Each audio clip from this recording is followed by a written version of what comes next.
I decided against university because Alright, we are now recording. I hate writing, and I've been told that Welcome back do a lot of to writing. D&D Post-Earth. This is episode 3. Yeah. Where we left off last week, we had an undead horde coming towards the city. Raven.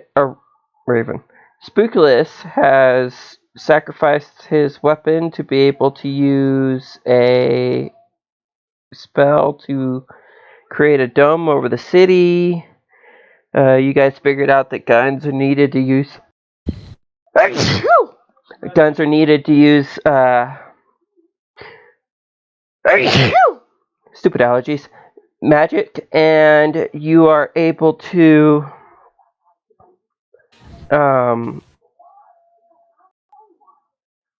use your spells, and portals have been popping up and everything. And you guys were sitting there at the wall watching the undead get closer to the city.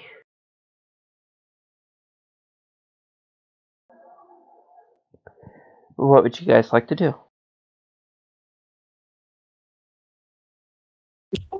Just a quick clarifying question. I don't think we ever determined exactly how much of her magic Erithiel has access to at the moment. Her status is kind of up in the air.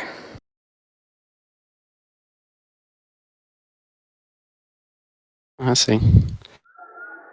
One use of Hex or Hexblade's Curse. One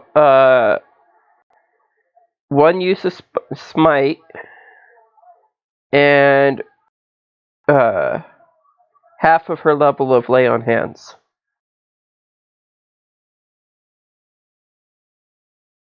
Okay.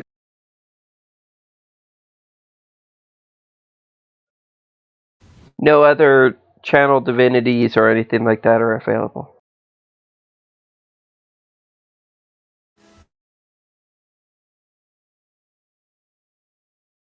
And then Caleth had an extra use of Guiding Bolt and Cure Wounds on top of her normal abilities, yes?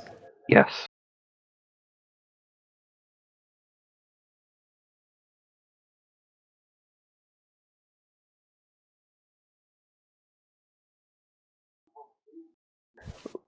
What would you guys like to do?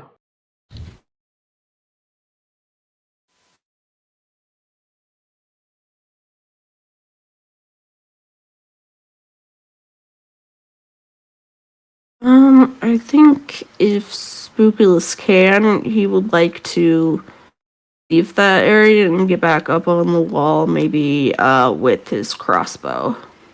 Make a perception roll. Wait, was Joanne talking the whole time? I wasn't able to hear. Reload.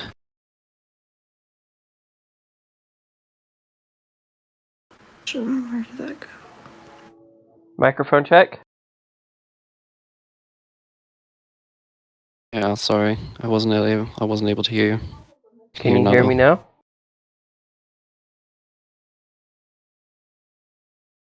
I got a 19 perception. Alright, Snyder, can you hear me now? Yep. 19 perception. Okay, you notice your friends are near the front gate of the city.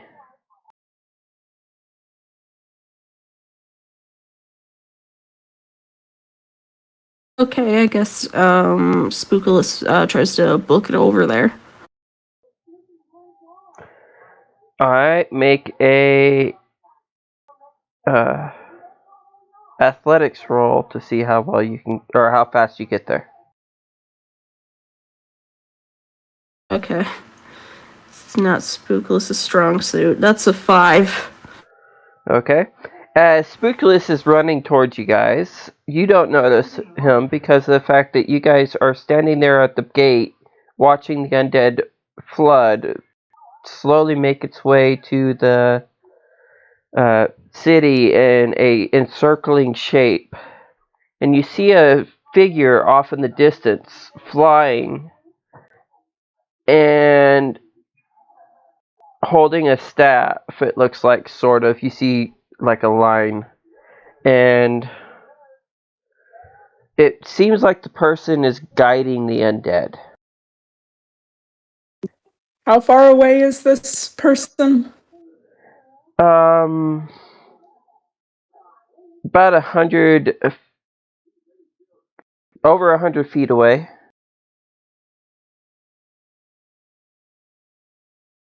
Did you say they were flying?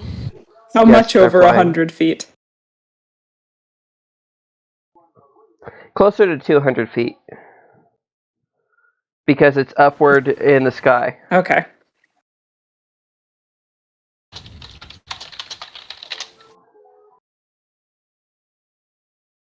Probably too far to launch a fireball.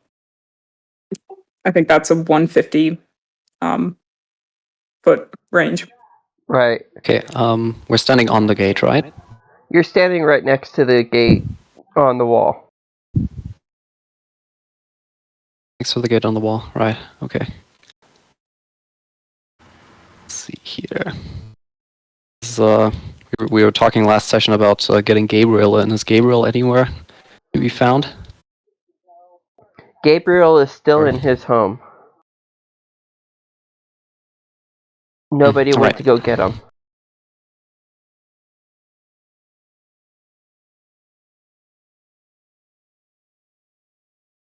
Yeah, well, I guess Could we send one of the guards to go find him? I don't think we would concern ourselves with that, right? I mean, we would assume that. I mean, he's the son of the son of the Lord. If he's going to come out, he's going to come out. Even if not, Since, right? since Oh, wait, I'm Snyder sorry. is playing, I forgot that. I forgot that you're friends. since Snyder is My also character playing just came in. Gabriel, how will Gabriel be reacting to this situation? Well, I think his strong suit has been action, right? Really, Yes. being very good with the bow. So, I think he's gonna come out and see what he can do on the wall. Okay. Have Gabriel make a perception roll to see if he sees his friends. All right. I feel like we could use all of the help we can get up here. Alright. 12. You see Spookulus running towards the main gate.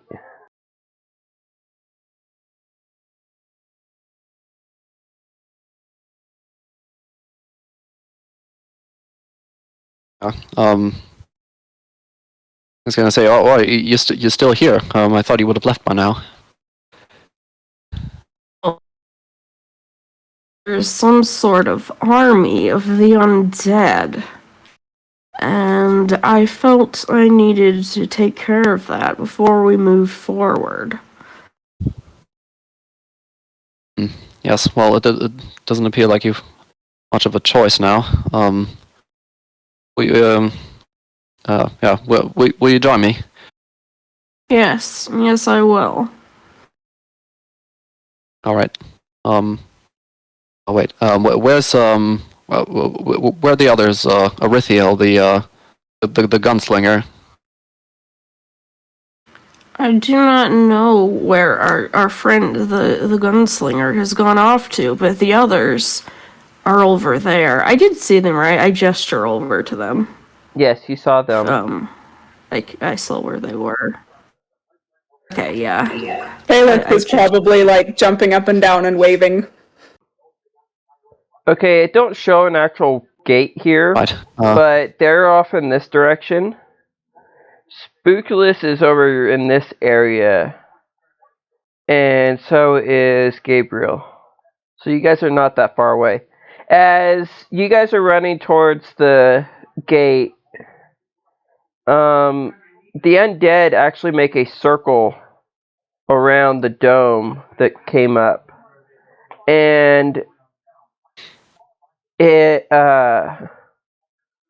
then you start seeing the what looks like a spellcaster in the sky with wings start making a intricate symbol with their hands and waving the staff around, and you see a glowing ring replace the undead as the undead just start falling one after another. And then you see a giant portal open up underneath the city, and the whole city gets swallowed by the portal. Yay! This is definitely bringing back some unpleasant memories for both Erithiel and Caliph. This is not the first city they have been on that's gotten swallowed. As you guys As you guys feel a unusual feeling purge through you. It's not the normal teleportation you guys have experienced. And you get to the city gates as the portal finishes teleportation. Everybody has gotten together, and you guys just see a giant red mass of land surrounding the little bits of green that was Are we back in hell? that was pulled with the portal. Make a religion check.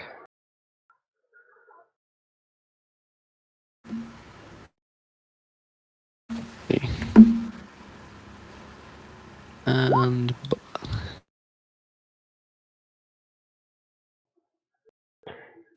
That is a 17.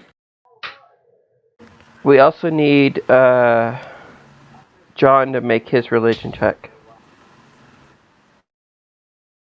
I've rolled one.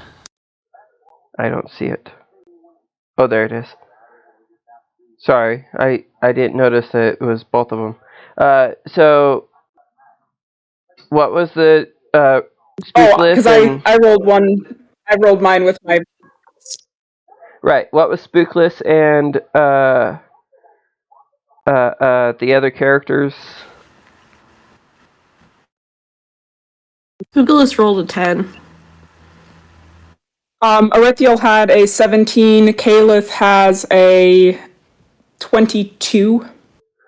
Alright, Caliph and Gabriel are the only ones that notice this is not the plane of existence that they were in. This is the abyss.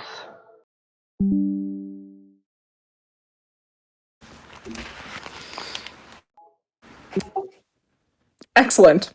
Wonderful. Definitely has been on Caliph's bucket list for a very long time.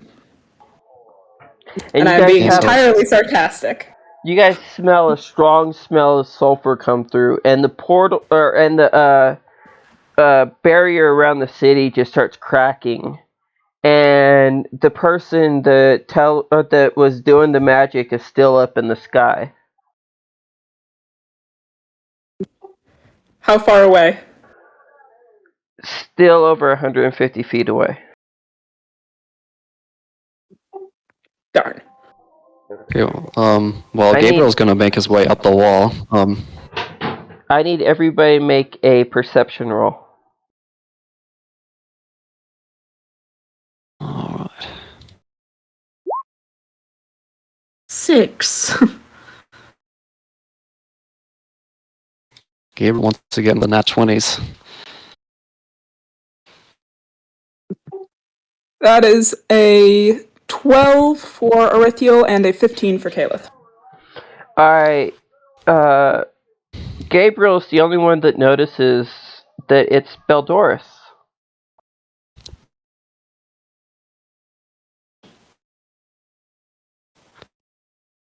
Okay, well,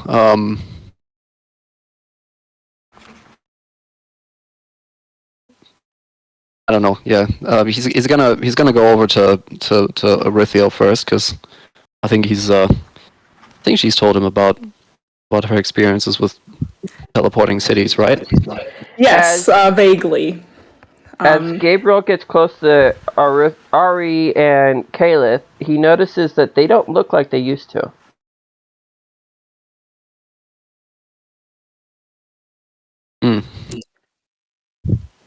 haven't they spent time together since that whole issue already?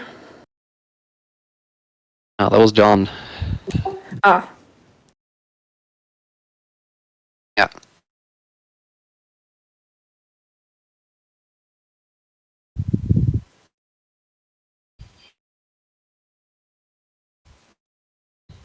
yes, He's well, gonna. He's quite a bit has gonna- happened.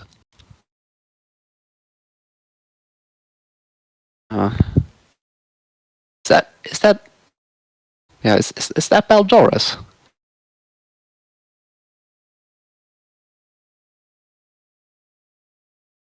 Is this wait? Yeah, he's gonna say to Arithiel. I guess I just kind of ignoring the altered state for now. Is this some?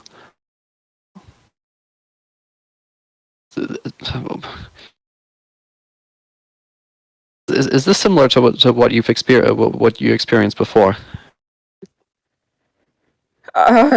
Disconcertingly so. Although we're in a different place than I have ended up last time. And at least for the moment, I don't think the city is chained down and being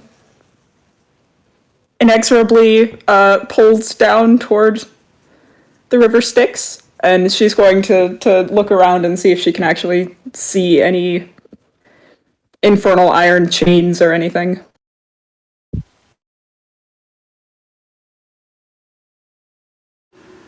She does not see. But no, it's not at all dissimilar.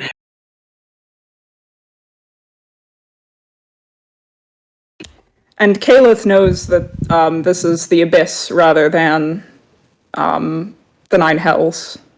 Yes. With the religion check. I'm sorry, say that again? You cut out.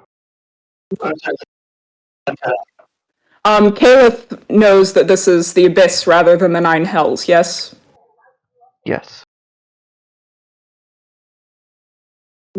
Okay, so she'll interject at that point that while they ended up in Avernus, which is the first layer of the Nine Hells, the first time that this happened with Elturel, that she believes they are now in the Abyss, which is the home of demons as opposed to devils.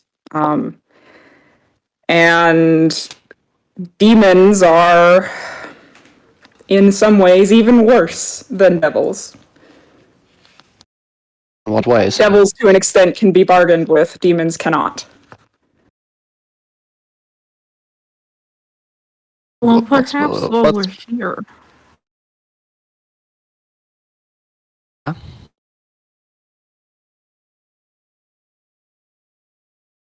Well, perhaps while we're here, I could contact my father, see if he'll help us. Well, I'll say again, I feel like we could use all of the help we could possibly get at the moment. This is, things have taken a bad turn here.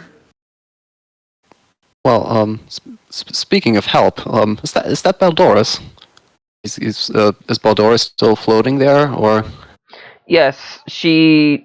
You can see that she's looking around, but you can't tell what her facial expression is or anything like that. Perhaps it's for the best that I didn't fireball her out of the air then, if that is in fact Baldoris. Yes, quite. But you said that what is she doing?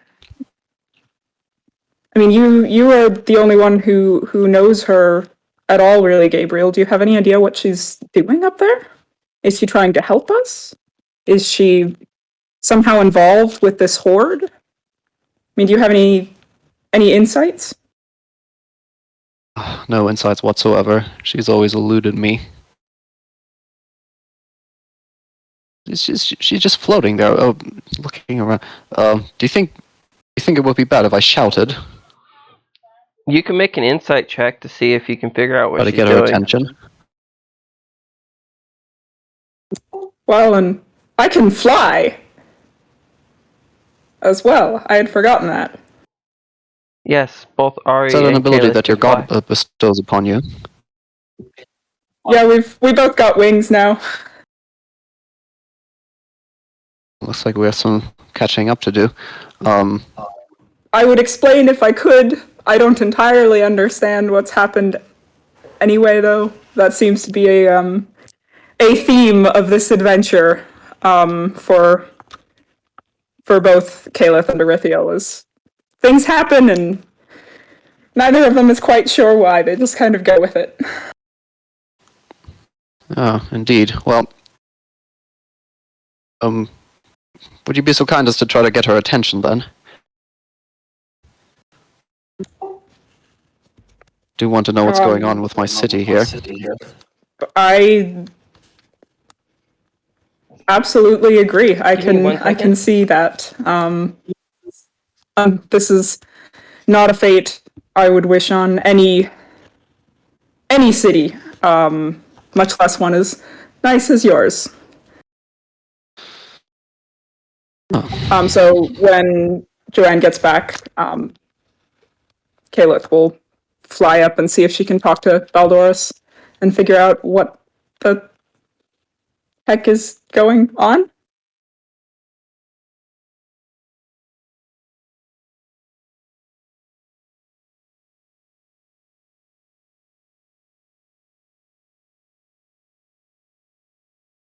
I'm sorry, did Joanne say she was going to be right back? I think so. Okay, well then I'm going to be right back because I have to get something to drink.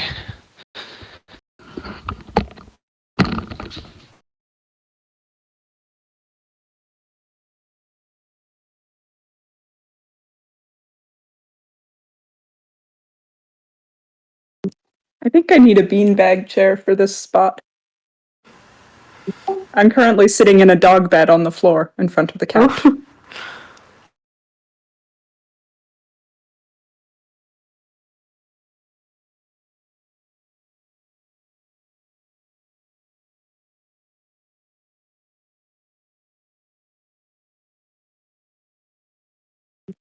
So this is fun. When I wrote the backstories for my characters, I had no idea that things would be taking any turn like this. So it's quite ironic. I actually used your backstory in reference for this.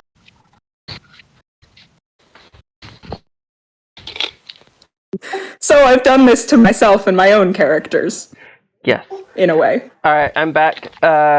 You said you're gonna fly up. One Fair of your enough. characters is gonna fly up and try to talk to Baldoris? Yes, Caliph is going to. Okay. What is your flying speed again?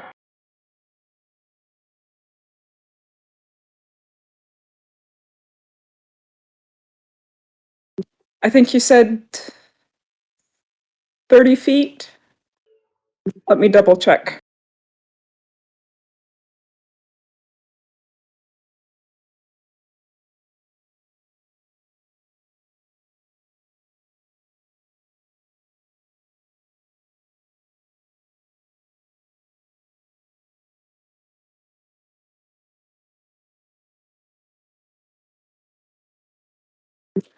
Uh, 20 feet. Alright. And I said it was. And she has an hour's worth of flight a day. Yeah, she has enough movement speed. She'll get there before she runs out of flight. Well, I would hope so. If, flying speed of 20 feet would be 20 feet to a round, which is like 6 seconds. Right. I just wanted to make sure it wasn't a real slow flying speed.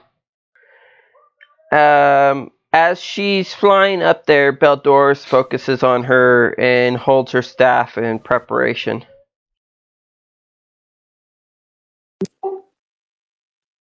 It's all right. I come in peace. She still keeps her staff just in case, and eyes you and asks, "What do you want?"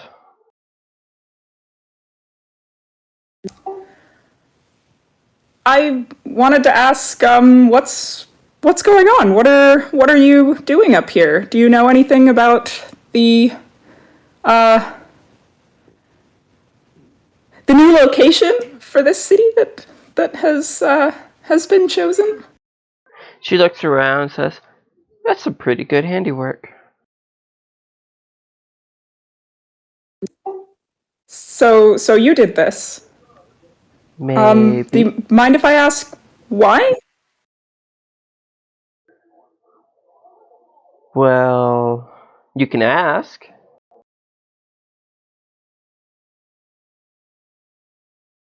I mean, I would like to know. There are a lot of innocent people down in that city who are very, very scared right now.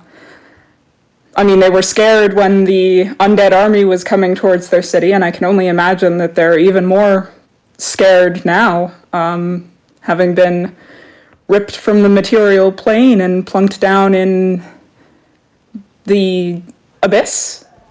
They won't be think. scared for much longer.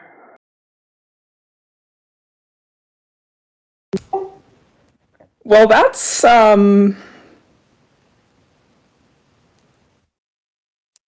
concerning. Would you mind elaborating a little bit? Well, they won't have much emotion for much longer.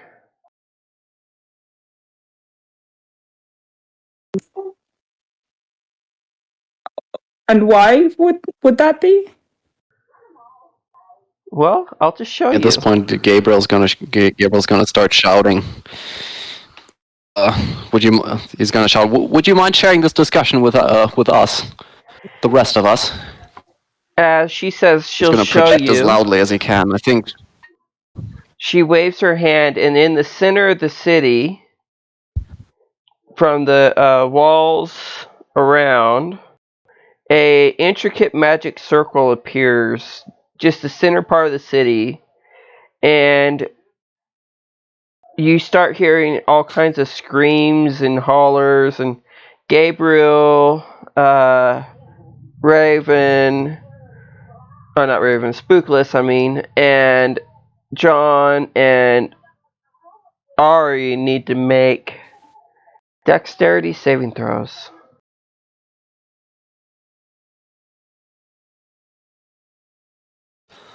Right, dex save for John, and dex save for Gabriel. That's an 8.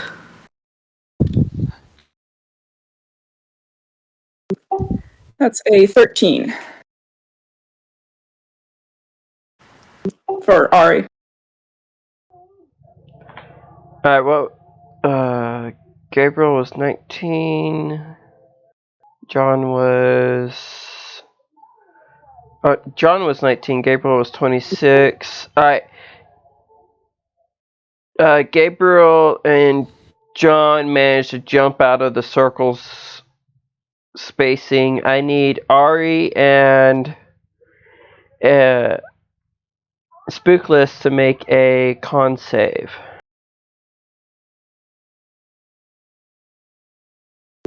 Against what? The spell's save DC. 23. Is it against a charming effect or something? No. Okay. That is a 21. Alright, both of you only take 3 points of necrotic damage, and your permanent health is dropped by 3 points. Erythiel is resistant to necrotic damage. Alright, it's 2 points.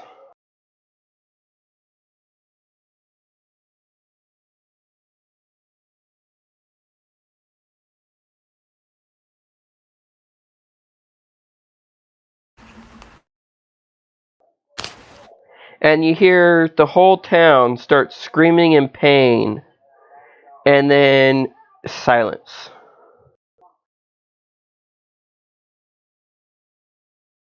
Okay, wait. When we said we evaded this, how did this work? It was like magic sphere emanating You- from the center.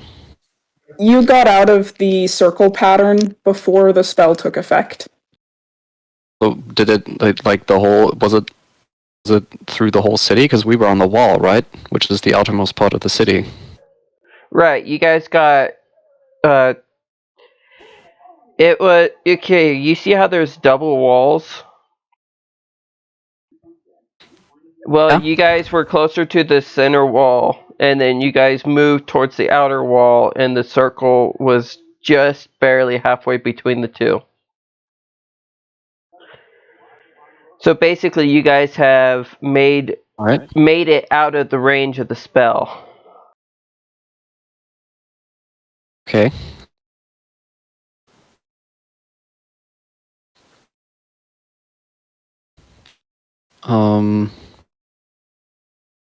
So can Gabriel put like 2 and 2 together and link this effect with the gesture that Baldoris was making? Make a Arcana check. Let's see. I do have inspiration. Yes, Use you do. inspiration for this? I think this is pretty important for Gabriel. Make it with advantage then. Oh, I don't think I'll use inspiration. 9. Gabriel has no clue. Gabriel still trusts the motion that Baldoris was doing.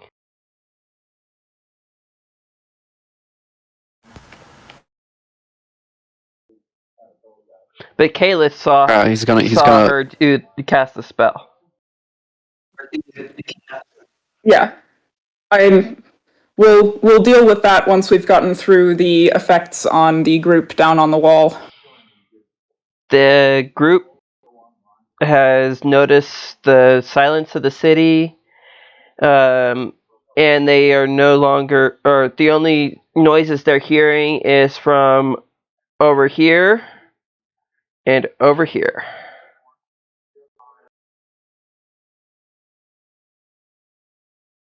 We were? I didn't. I wasn't zoomed out all the way. From over here and at the college. Okay. The college Gabriel's gonna erected shout a new again. barrier around themselves, using the fact that they can use their magic again. And over here, there's the sound of fighting.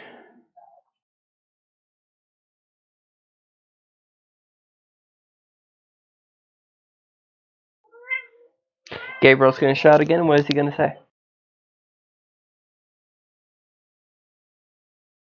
I think this time he's just gonna say, "Get over here." To who? Caliph is going to say to Baldoris, I don't know what's going on, but we have to go help. Make a He's shouting in the direction of Baldoris and Rithiel. make a dexterity saving throw, Caliph.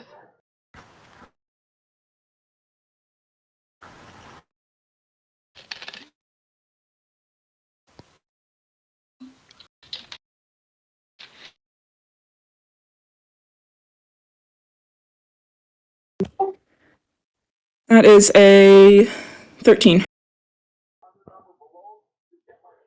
13. You manage to avoid the staff come striking toward your face. You move just in time. Can I use my warding flare reaction? Sure.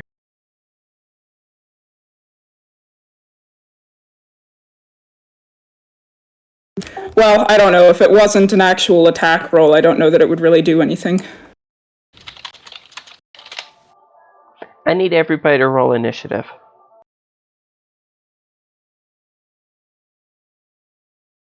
All right, here is Gabriel. 3.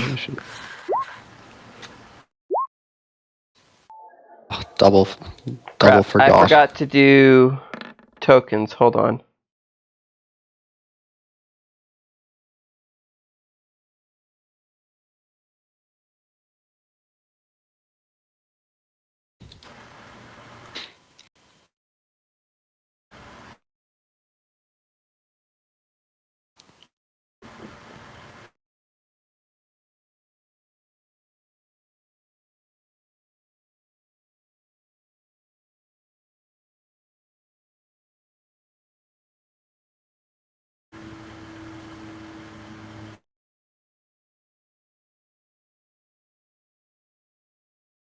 Okay, so here's a question: Does Gabriel have a longbow again?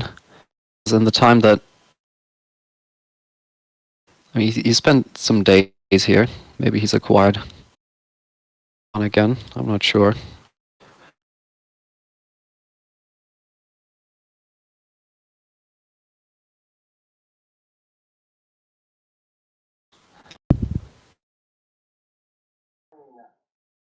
Yes. I don't have a token for Gabriel. I just remembered that.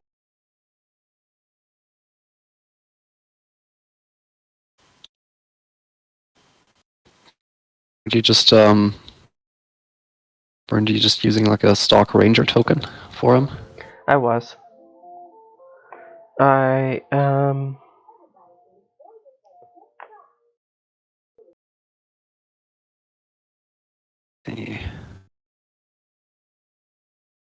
Let's see.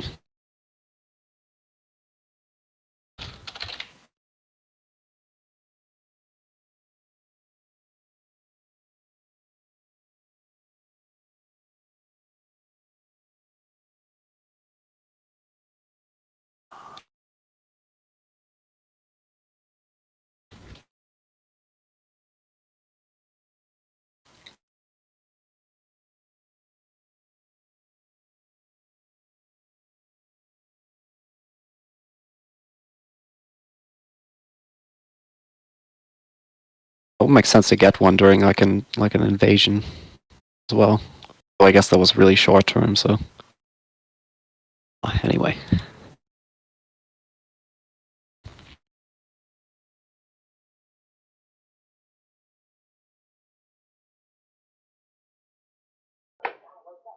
that'll be the map. Can you guys see your tokens? Oh, How about now? I don't see any tokens. I don't either.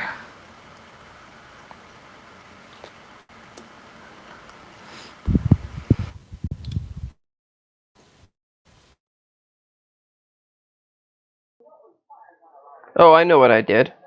Here.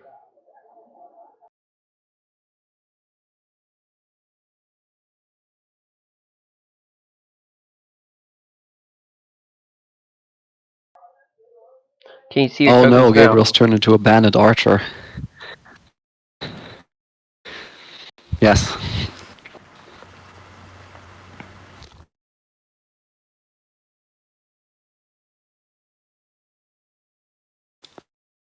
Okay, let's see. 21 and 21. Input your Okay, I guys' still needed to roll. initiatives in your character's token.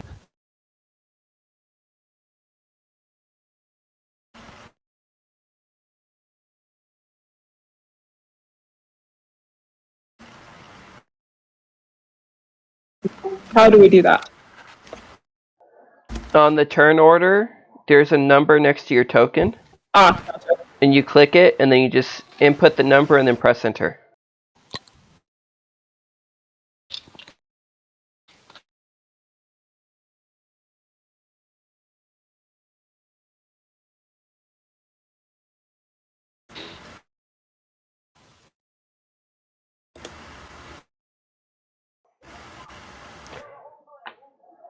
John, you're first. You saw which character has the highest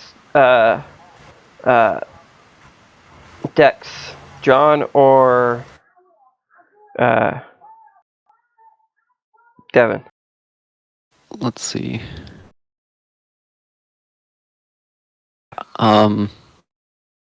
Gabriel's got one higher dex. Or Gabriel, yeah. Okay, So Gabriel's so gonna go first, and Gabriel goes so first. he saw the. Oh, sorry. Gabriel goes first. He saw Beldoris He saw swing the- her staff at Caleb.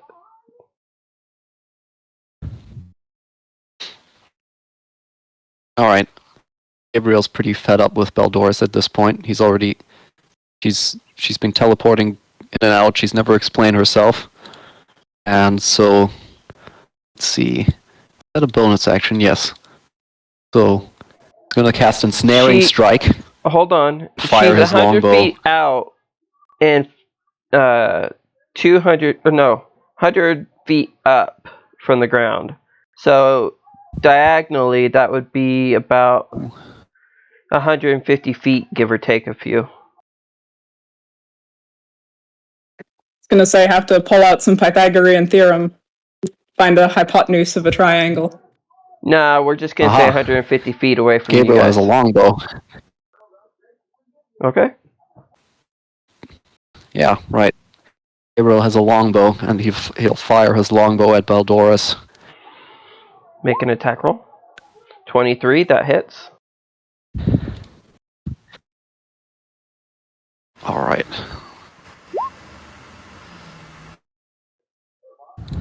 5 points of piercing damage.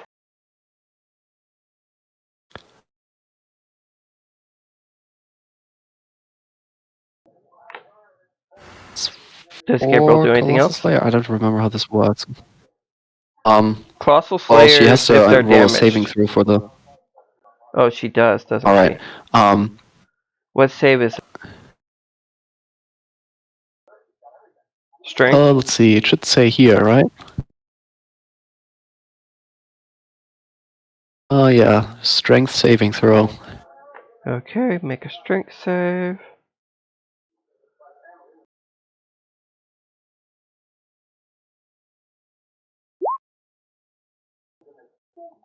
She does not save. Ha!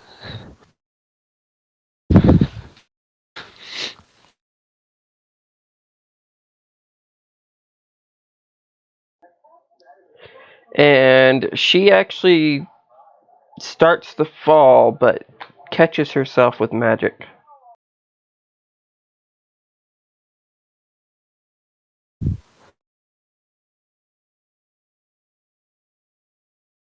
All right. That's all Gabriel can do. As for John, I could have throw his spear. Can he Be throw it too far 150 range anyway. feet? I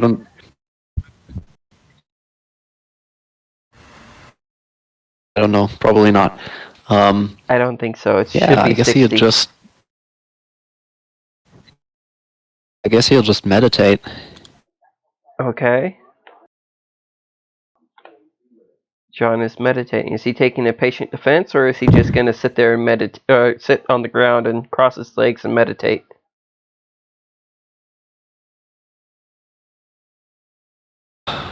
Now, John is a spiritual master. He can meditate while standing up. Okay. But no, yeah, I guess he's going to take a defense action. Okay, he takes a defensive stance. A patient defense? I don't know. Baldoris' turn. I don't know exactly how that works mechanically.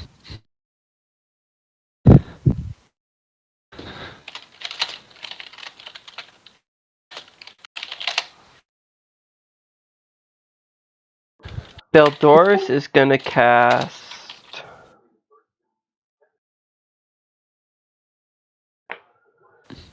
a... Hold on a second. True Polymorph on Kalith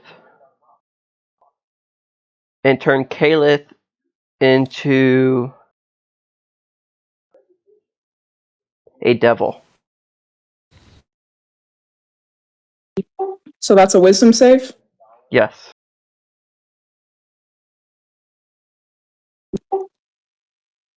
That is a natural 19 plus 7, so that's a 26.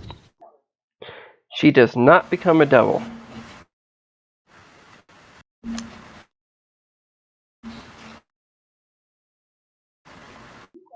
And then she's gonna end her turn. Ari's turn.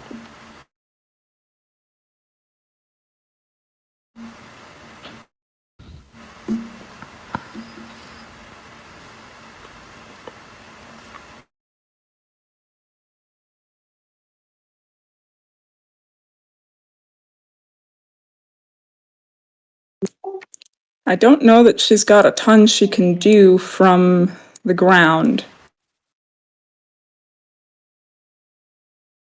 without any spells. But she can fly. She can fly, but doesn't have the movement to get all the way up there in one turn. Right.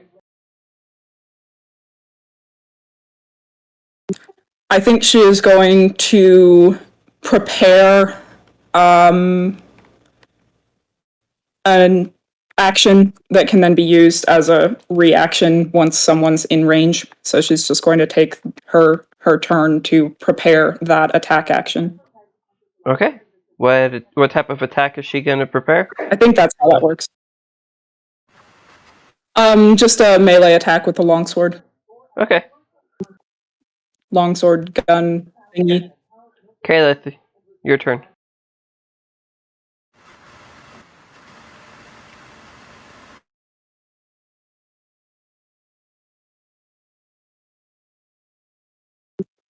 Kalith is going to cast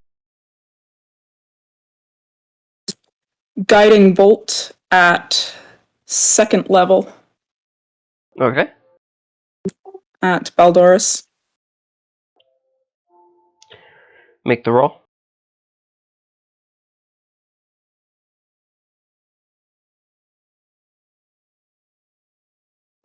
That is a She is restrained, 17 to hit. so you get advantage.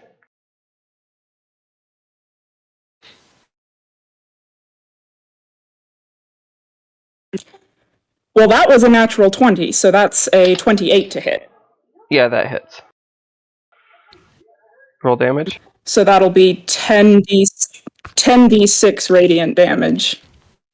Take me a second to gather my d6s.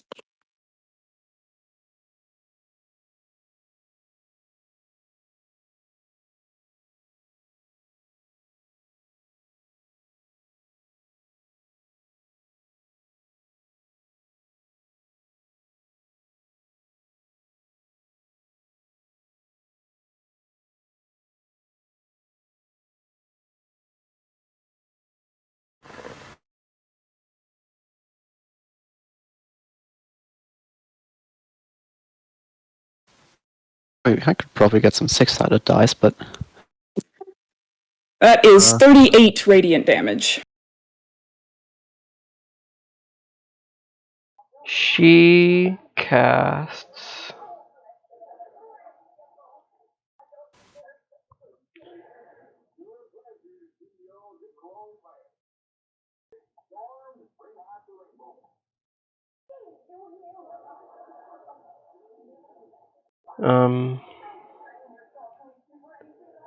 Where is it?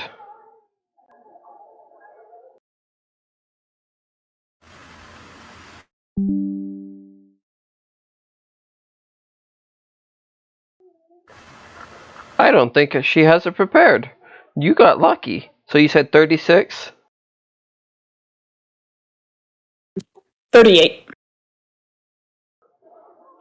38 radiant damage, and she used Hellish Rebuke on you. I think that's a ranged spell, isn't it? That's a tiefling reaction, so I think there's a save involved. Hold on, I'm looking for it.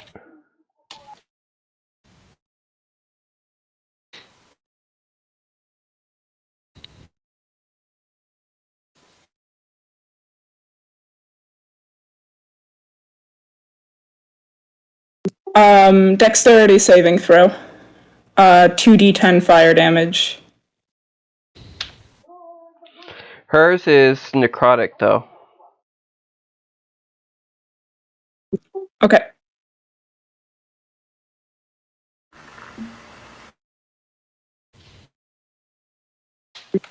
The dex save is a 14, which I don't think save.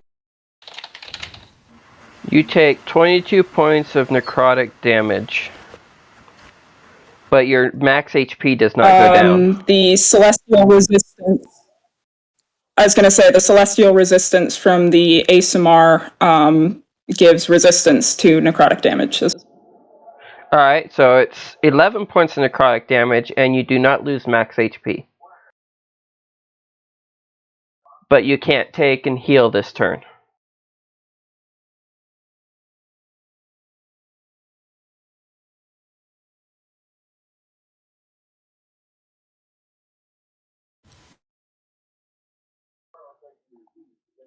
Spookless, your turn.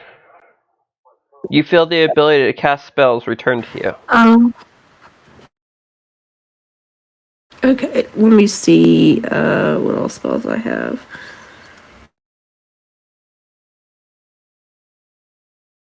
I think I'm going to try and cast Eldritch Blast at Beldoris. She's 150 feet away from you. Do you have enough range? Looks like it's just 120. Let me see.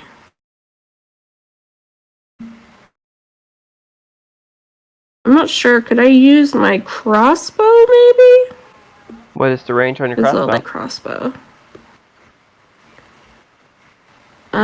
It says 80 and then parentheses it has 320. Yes, you can, but it's disadvantage. Okay. So then.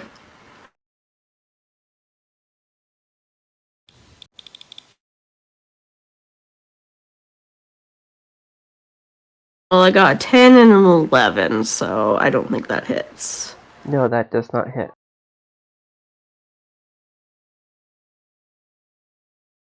Okay.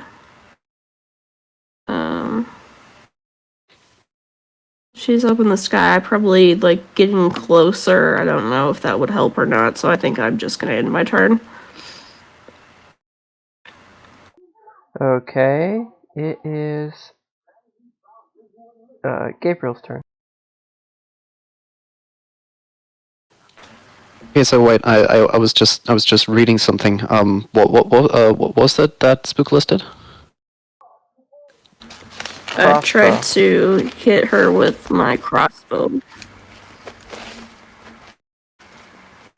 Did you get advantage on that? Because Oh of the yeah, guiding it bolt? should have been a straight roll, but somebody- Oh, yes. You should have It- actually. it should have been a straight Yeah. roll then, but he still had less than the max, or than the spell, and still had less than the hit DC for Beldoris. Okay, so Gabriel's not going to get advantage. No, it's just a straight roll. Well, that doesn't matter. Oh, I well, keep- 'cause Gabriel never misses anyway. I He's keep gonna- forgetting about the giving advantage on the next attack roll from Guiding Bolt. Let's see. Another longbow attack. 26 hits. Roll damage. And this time we get Colossus Slayer. 14 points of damage. 14 points of piercing damage.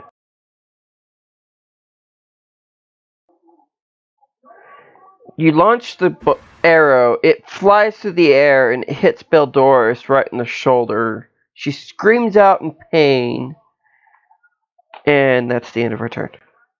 Or, she don't have a turn. What am I saying?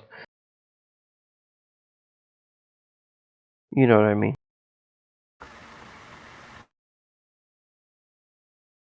Yeah, I'm back.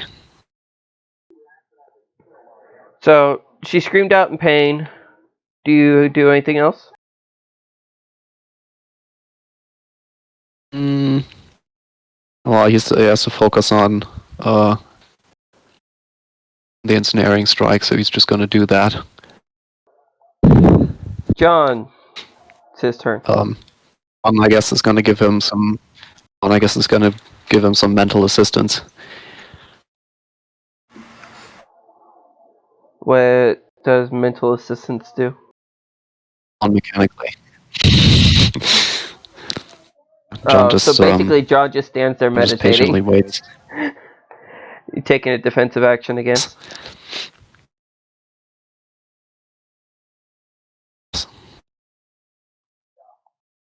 Beldoris' turn. Beldoris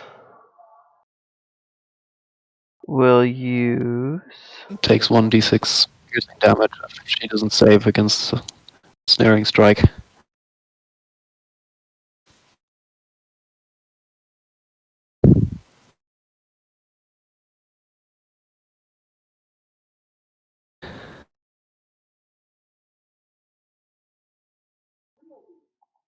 Does 13 save? No, Gabriel's is 15. Beldoris will use a spell that comes from her staff that causes her staff to glow, and it dispels ensnaring strike. And then she will fly up another 50 feet. So she's now 200 feet away Caliph from you gets guys. an attack of opportunity. Okay.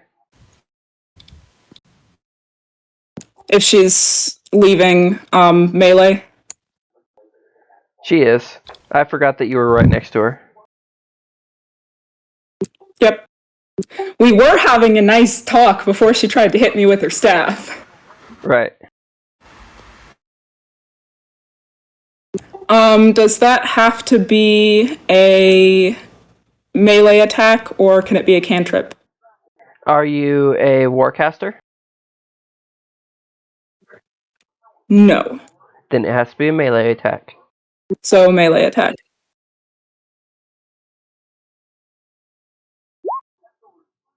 $17 hits. Oh wait, I have the rapier thingamajig. Yes, you do. Where is that?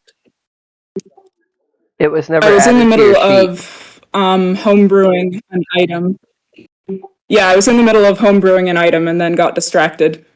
Just add a rapier to your character sheet.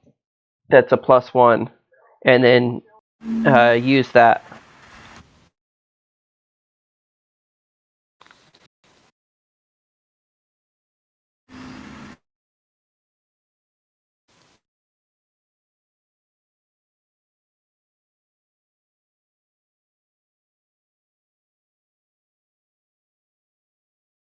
Can we maybe take like a 1 or 2 minute break?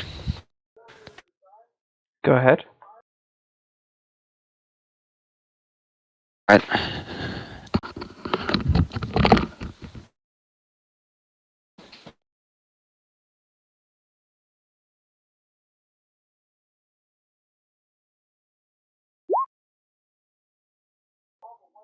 So 7 piercing damage. 7 piercing damage.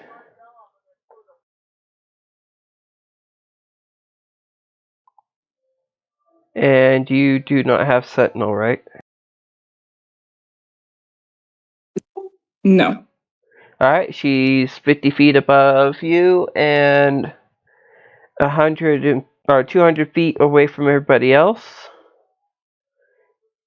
It is Ari's turn.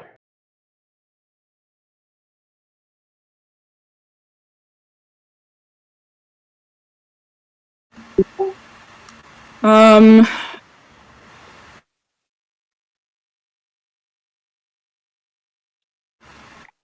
is going to grumble slightly and then take to the air to go help her sister. Alright, move your So she'll use... movement speed and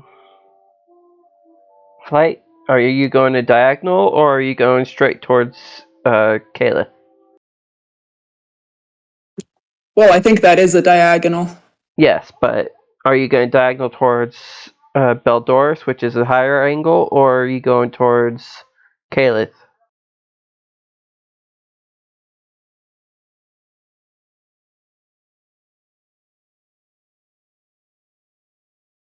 If it's towards Kalith, it's 10 feet out and 10 feet up.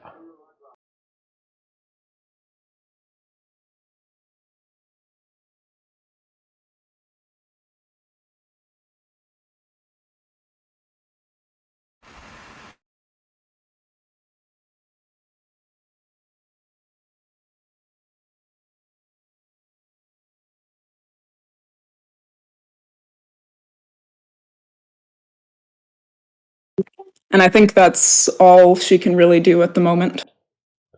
Okay, it is now Kayla's turn. She's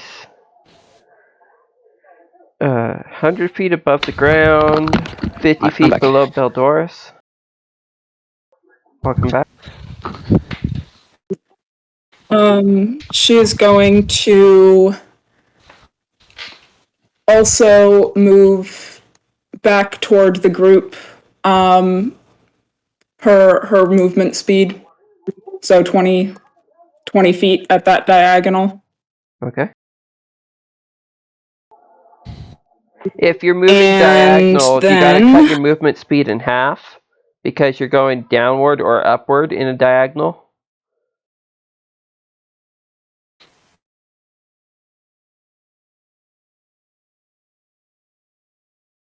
Oh, so the squares here are representing flat distance. Yes. Okay.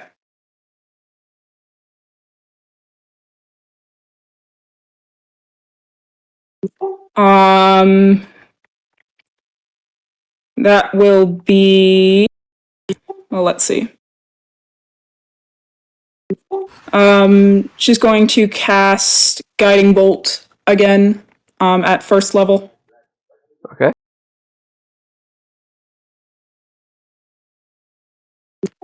And that is a 15 to hit. That hits. I can't believe I forgot to put shield as a... Oh, wait. Shield.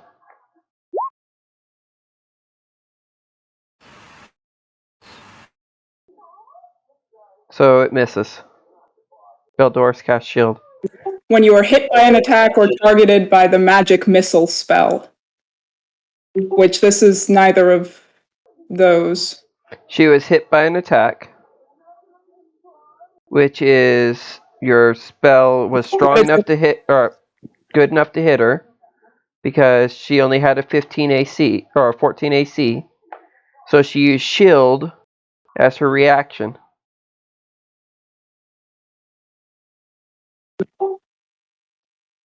So it's hit by an attack including a spell. So why does it or I guess magic missile, there isn't an attack roll. I guess that's probably why.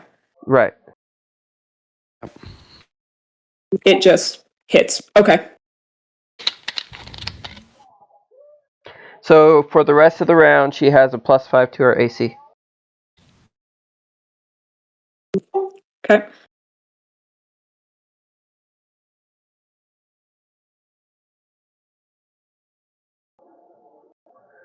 Does Kayla do anything else? She's already moved. So I think that's it. Spookulus, it's your turn. Okay, Beldoris I is think now I'm gonna 200 try to feet hit away her from with you. a crossbow again. Alright, disadvantage. Okay.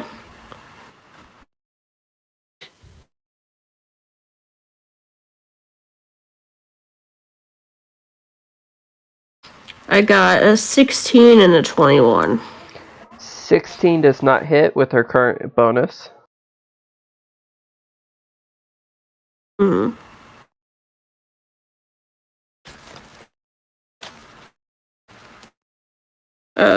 I guess that's probably all I can do, so I'll end my turn. It is Gabriel's turn. Okay, wait. I just thought of this. I have the see. I have this feat. Features and traits on a features and traits, right? Sharpshooter. Attacking at long range doesn't impose disadvantage on your ranged weapon attack rolls. That's what I want to see. Alright. Gabriel's just gonna cast another ensnaring strike and fire at Baldoris again. Okay. There. That does not hit. Alright. You launch the arrow. It flies see past how it Baldoris and it bounces off her shield and ricochets. Same with Spookulus's attack. Just bounces off her shield.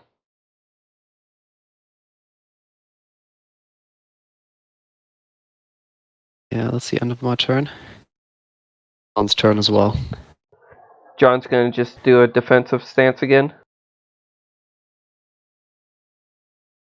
Yeah, unless somebody can think of something he can do. Baldoris' turn. Can't think of anything.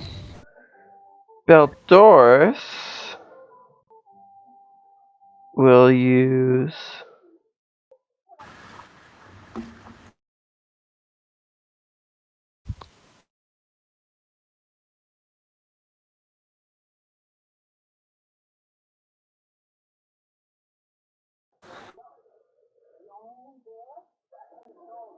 So signature spell means... Why does she have double of certain spells equipped?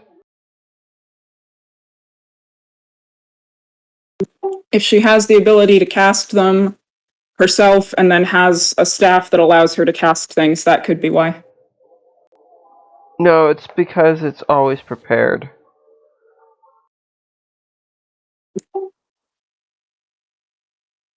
So it'd be like a domain spell or an oath spell for a cleric or paladin. Right.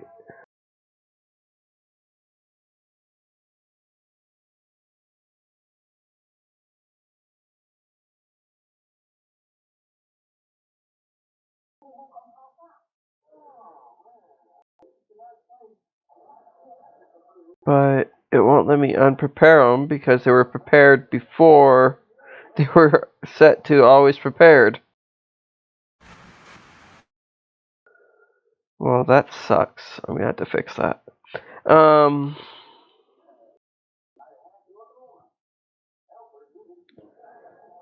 She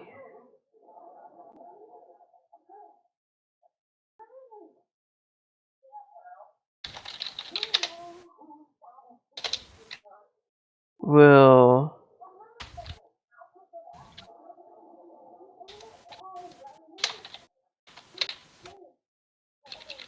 what would she do?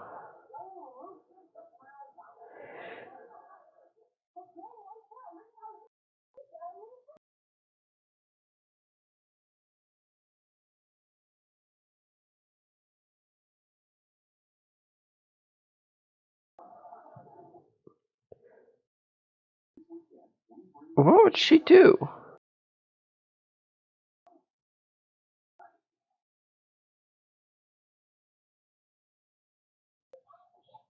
I don't She know, maybe will turn on her wicked ways and confess her sins. She will go 10 feet closer to Caliph and use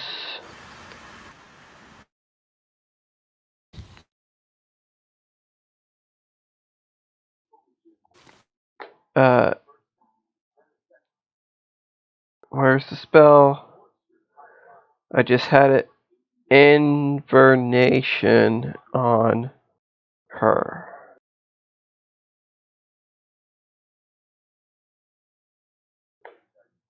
Make a DC 19 dex save.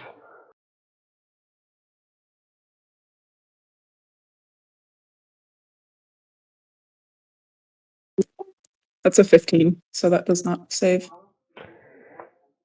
You take 19 points of necrotic damage.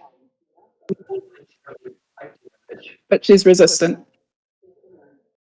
Make that 8 points of necrotic damage. And you Wouldn't can't... it be 9? Yeah, 9. You can't heal this round. And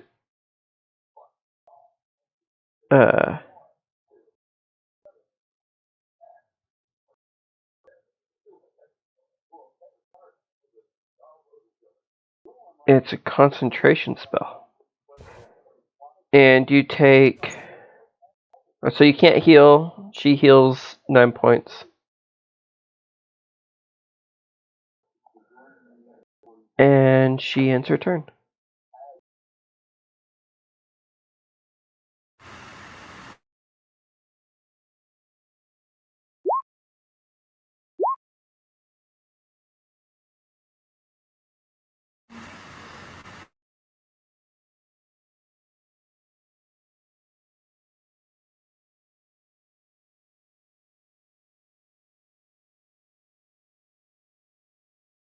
So she regained 9 hit points, even though she should only get half of the damage dealt.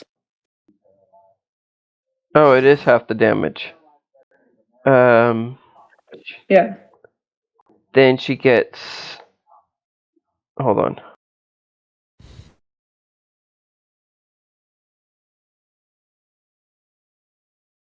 Four or five, depending on whether you round up or down. In this case, it's rounding up.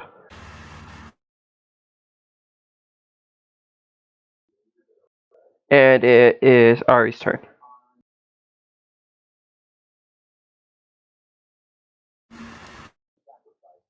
Thanks for calling me out on that. I didn't see that part in the words. That's okay. I've made mistakes like that all the time. Ari is going to take the dash action and double her movement speed.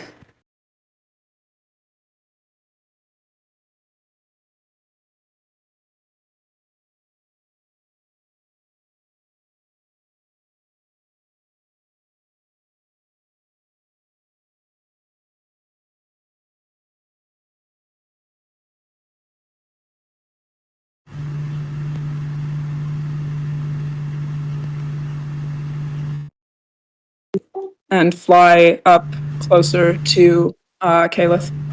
Okay.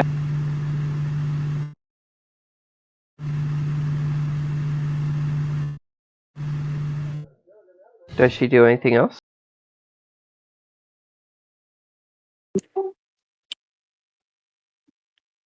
I don't think she really can. Okay, it is Kayla's turn.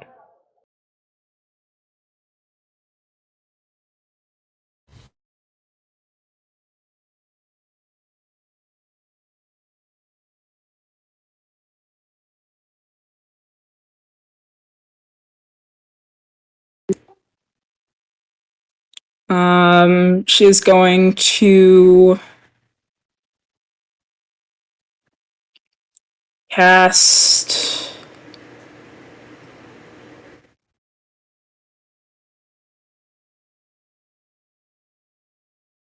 Fireball at Valdoris.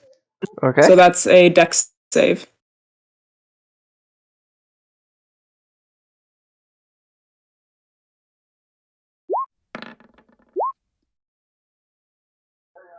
$21. That saves, so she'll only take half damage. But that's 8d6 fire damage. She's resistant to fire damage.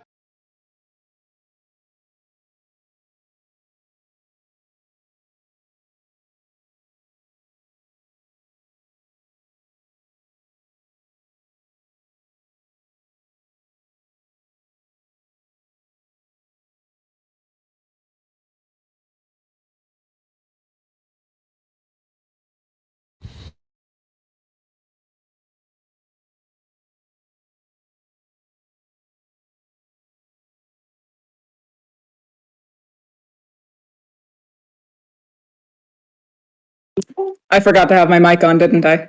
Yes. So it's 44, and then half would be 22, and then half again would be 11. So Okay. 11 points of fire damage.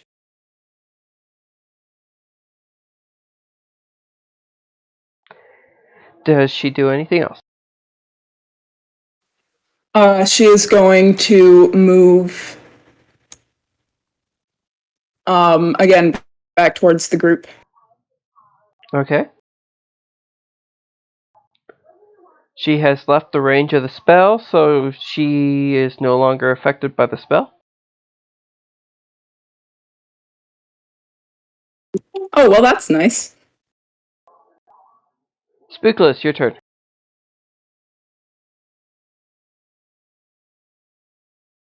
Really, the only thing I can do now is once again attempt to hit Beldoris with the crossbow. So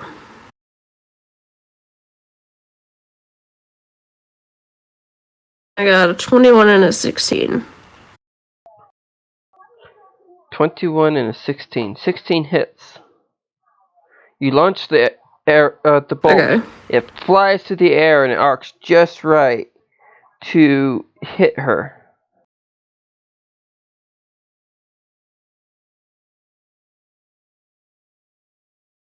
It was 3 damage. It hits her in the tail of all places. She screams out in pain as 3 points of piercing damage racks her body.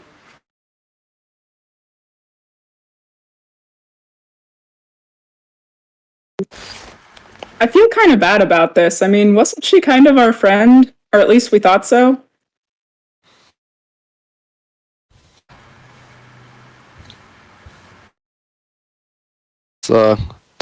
Does anybody say that out loud? Well, both of my characters are in the air. This is just me as a player who plays Goody Two Shoes characters feeling guilty. Yeah. I think Gabriel's just in kill mode right now. He's defending his home. That he has not heard anything from for a while.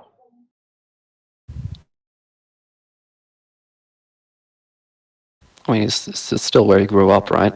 Yes. All right. Well, I just noticed that I can actually cast Ensnaring Strike at level 2, so I'm gonna go ahead and do that. Okay. And I guess then just make another attack at Beldoris Yes. with my longbow. That does not Damn hit. it.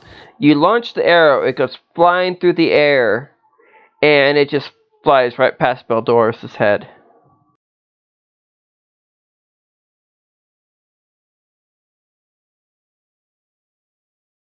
All right.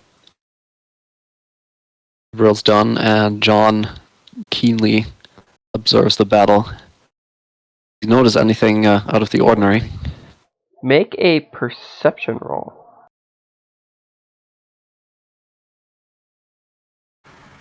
Right, that he can do. 25. He notices the sound of zombies behind him. Cool. Okay, he turns around. He doesn't see anything, he just hears them. Like from the distance? From the town.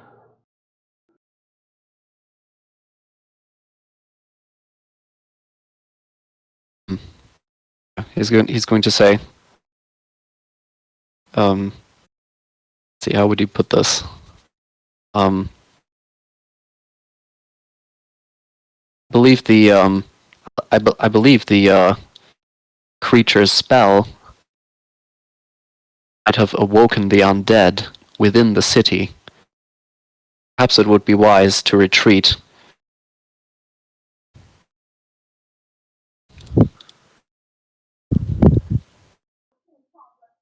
Does he end his turn there? Or does anybody respond as a free action? Um,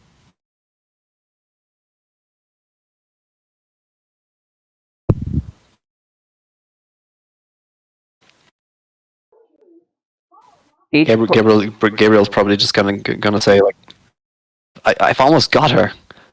Almost got Sorry, her. 1 second, guys. Okay.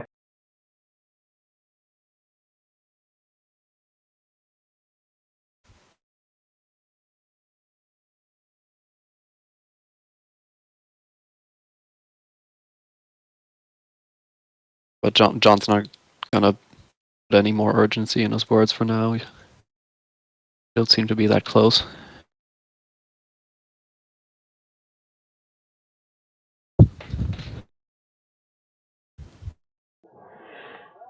Okay. It is Baldoris' turn, and she disappears from view.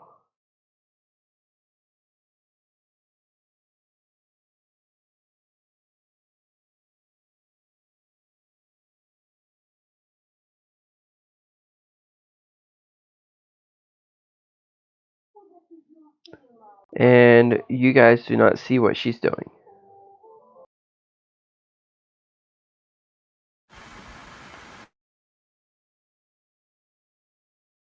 Sorry about that. My time constraint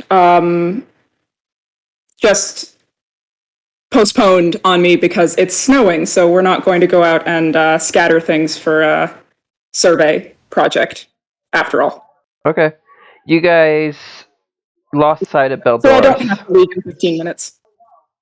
And from the city, there's the sound of Okay. zombies. Well, let's are we still in combat?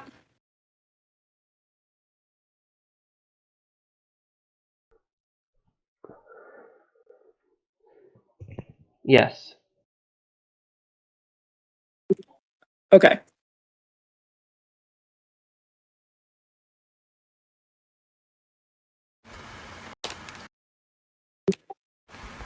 So whose turn is it? Ari's turn.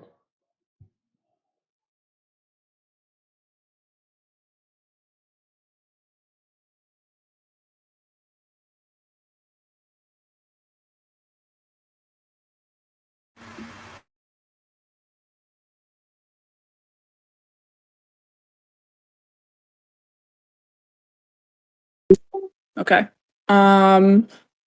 I guess she will. I'm guessing she was close enough to hear about the zombies I issue. don't think John really raised his voice very much. He's pretty soft-spoken.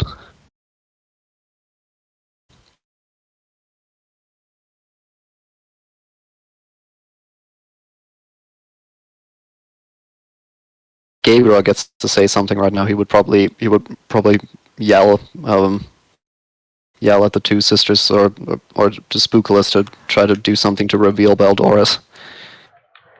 Okay. Ari, make So a did perception Baldoris roll. leave or just disappeared? You guys lost sight of her. You don't know what she did.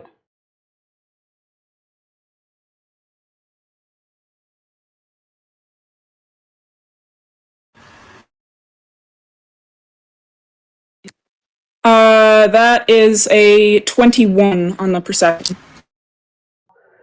She heard John barely talking about something behind them. She didn't know what it was. All it was is there's something behind the group.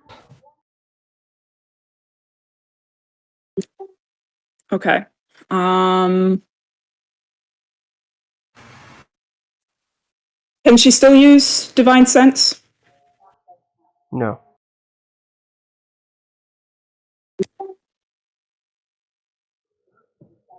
But she needs to make a wisdom saving throw.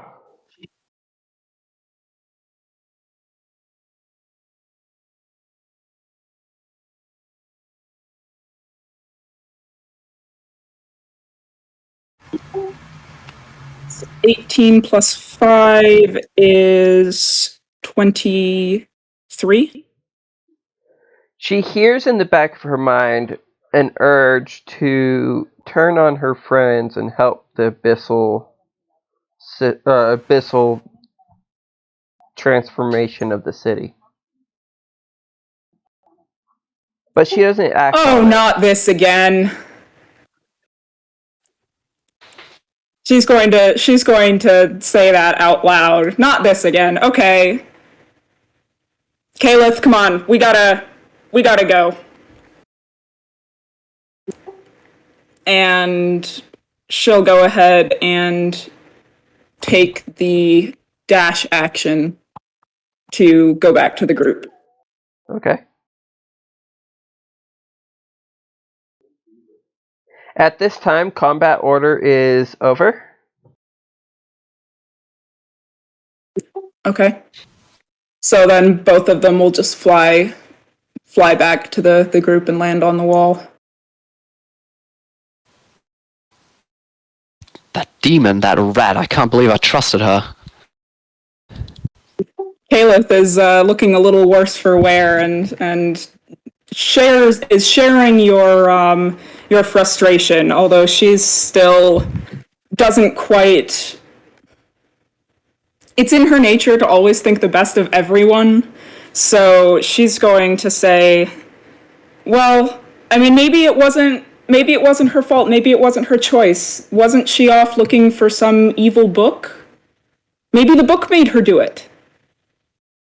Because she wants to find some explanation other than this person that she thought was her friend just tried to, turn her into a devil and do all sorts of unpleasant things to her.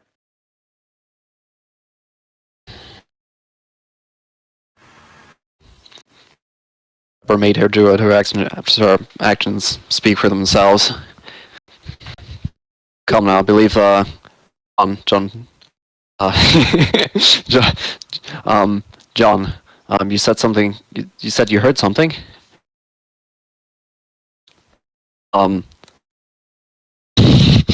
This is why I didn't want to play two characters. Yes, I believe. Yes, the sounds of the undead, if I'm not mistaken. Well, we should probably go do something about that. Ari is going to use 10 points of Lay on Hands to restore some of Kalith's hit points as well. Okay.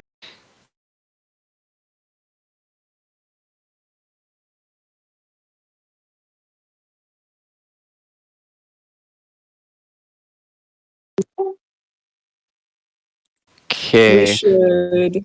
We heard fighting from up there, and we saw that the mages had erected their own their own barriers. The barrier's still up. Yes, but it looks like it's taken damage. I think it was starting to disintegrate once we hit the abyss, which makes sense. No, the barrier that they placed around the college is looking damaged. And you hear fighting coming from over here where the Lord is living. And then in the city itself, you hear undead. Well, Gabriel, this is your home. Where do you think we would be of most use? We must help my father. Hope he's not in danger. He's just gonna go north toward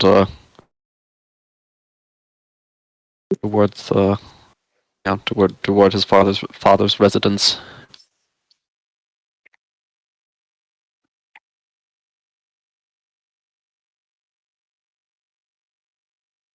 I think both Ari and Kalith would be more inclined to go toward the city center, but out of a sense of loyalty to Gabriel, they'll follow him.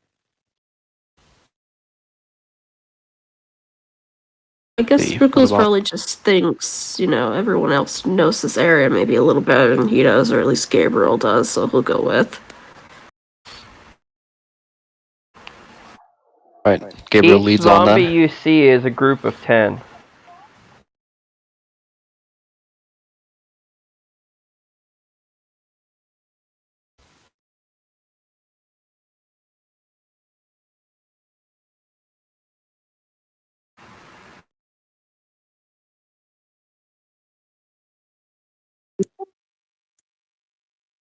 Okay. Right, so can we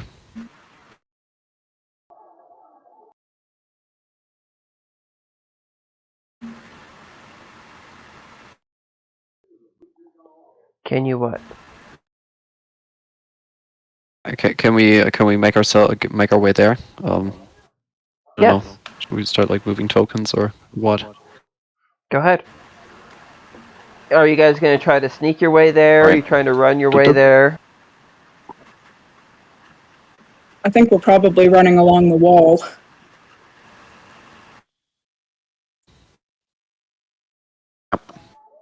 There was about 5 rounds of fighting and about 10 minutes prior to fighting that has been used in flight for Caliph, and 5 rounds of fighting for Ari. Okay. So that would be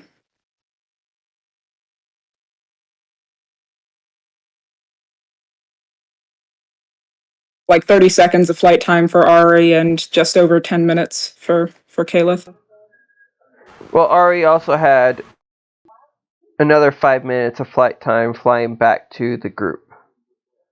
Because you guys... Or no, wait, you guys rushed. So it would be just... count 2 more rounds for both of them rushing back.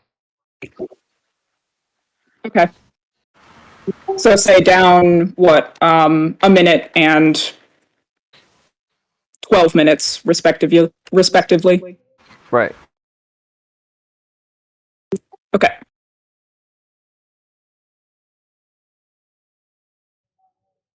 So you guys are rushing to the Lord's building without sneaking. I think stealth has probably gone out the window once spells started flying around.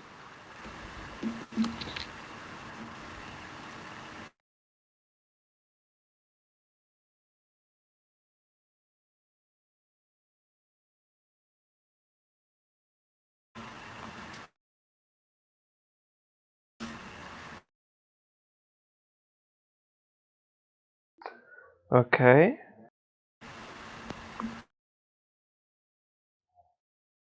I gotta get a stat block.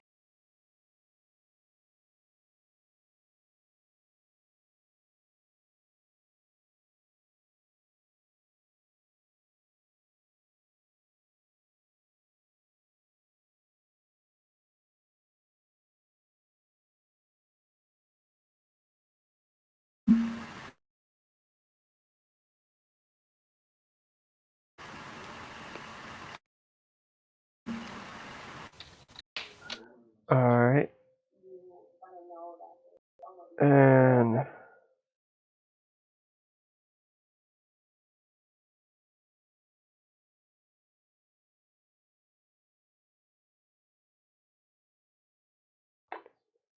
the zombies will be trying to see you guys as soon as the page loads.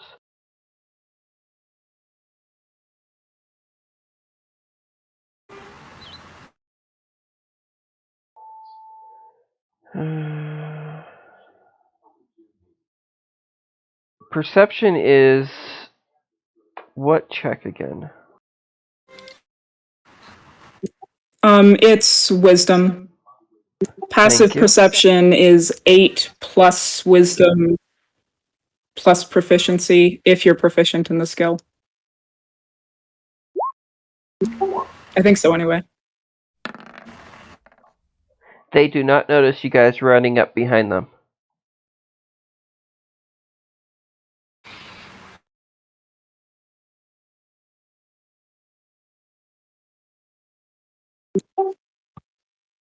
Well, shall we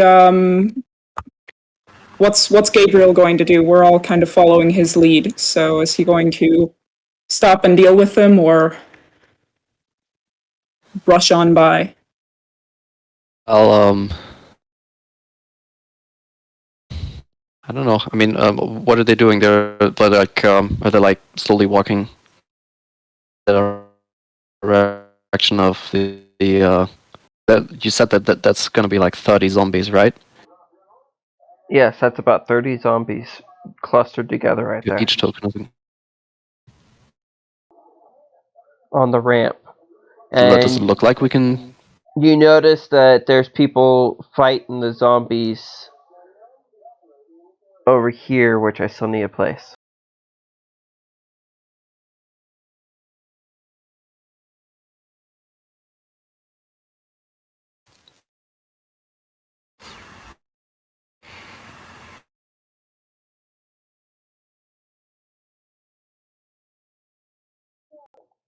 There's 10 people standing there fighting the zombies.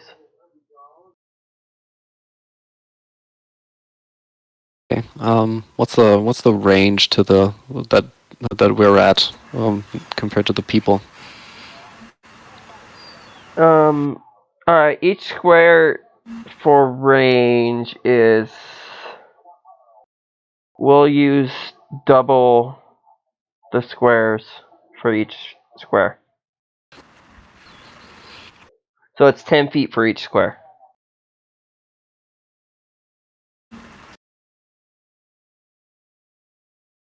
Right. Let's see. It's just so that's in range. So I guess Gabriel would start. No. I guess Gabriel would start picking off the zombies that are already damaged by the soldiers on the other side. Make attack roll.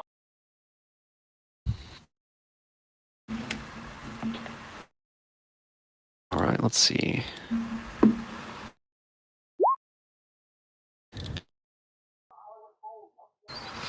Okay, and do your damage.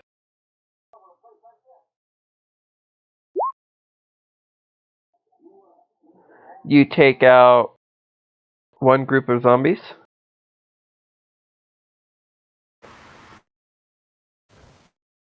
One group?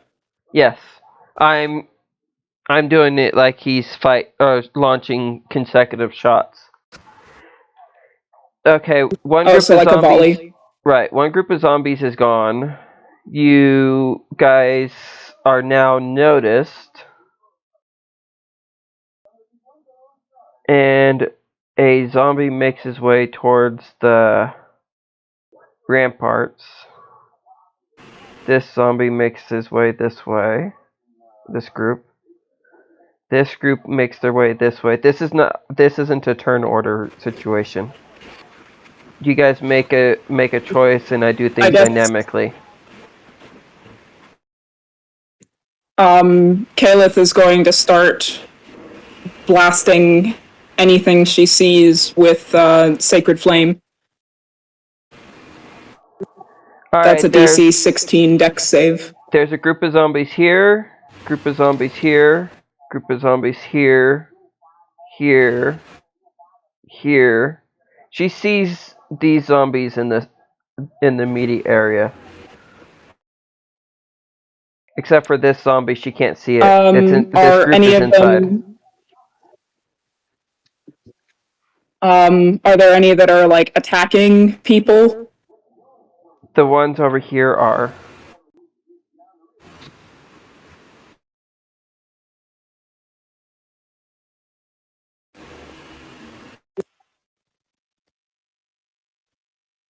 I guess she's going to target the ones that are making their way up to the rampart, because I think the other group is probably still a little too far away for Sacred Flame. Alright. Make your roll.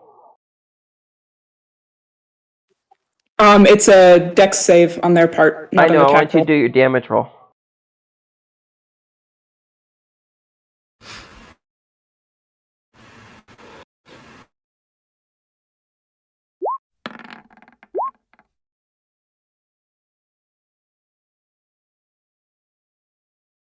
That is 15 radiant damage. 15 radiant damage. Yep. And the DC for the dex save was 16, so a 9 is a failure. You take out half of this group here.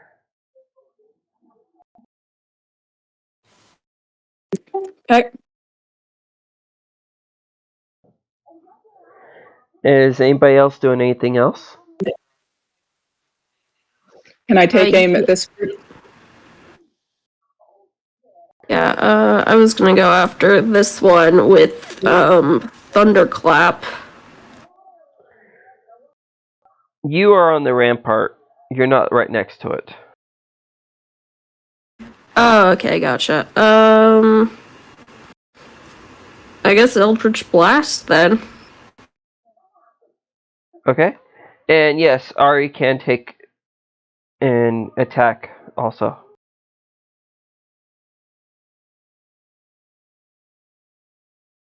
That's a 14 to hit. 14 will hit that group.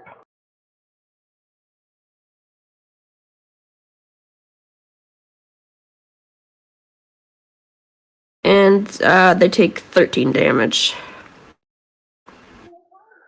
You decimated that group.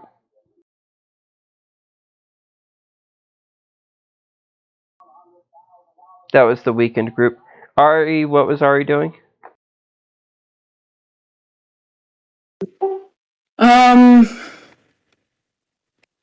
She doesn't have a ton she can do from range at the moment, so She does have her gun. that's true.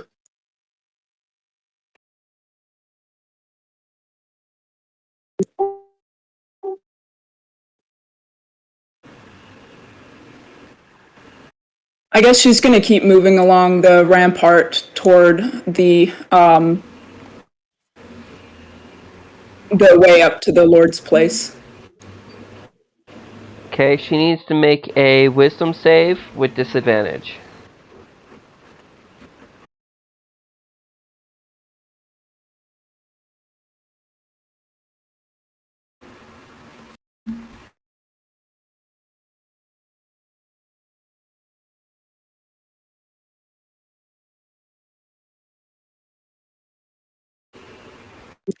So that would be a 16 and a 20, so the 16.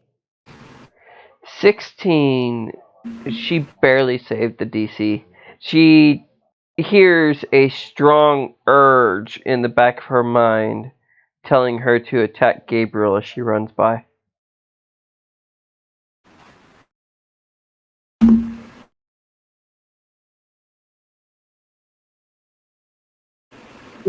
Okay.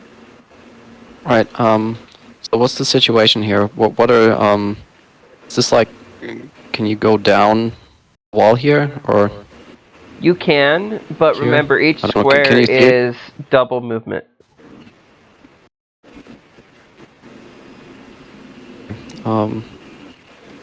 Guess this would be then still like go up to the zombie to be able to attack him. It's like 20 feet for John. Yes. This group of zombies, I mean. Actually, John would have to make Okay, so his movement from... Hold on, let me get... He'd have to go over here. And then go down here.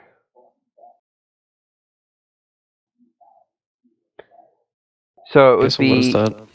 It'd be... 5, Plus 6, 10, 12, 20. and then... It'd still be 20, but he'd have to do it in that order.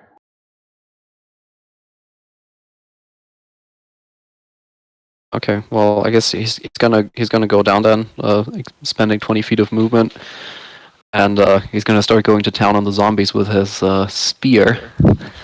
Make attack roll. Now let's see. Let's see, monk combat, spear. 11 hits.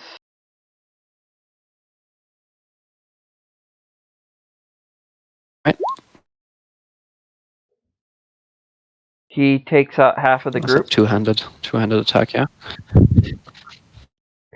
Future Right. reference, you have to call if you're doing Second one-handed or attack. two-handed before the attack, or during the call of the attack.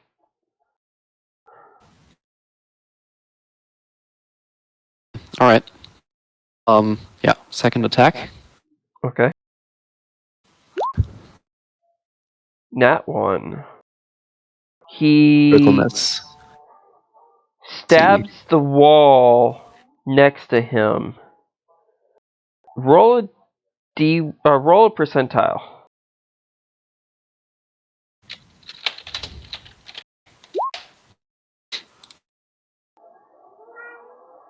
The tip breaks off. His spear now counts as a staff, a bow staff.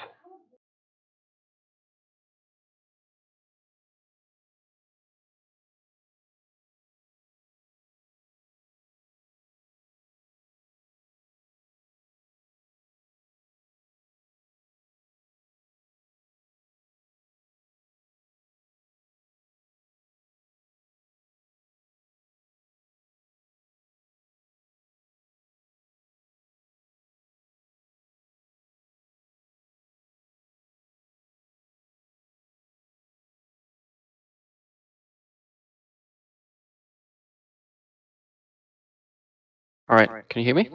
Yes, we just lost your video, that's all. Yeah, sorry, my laptop just died.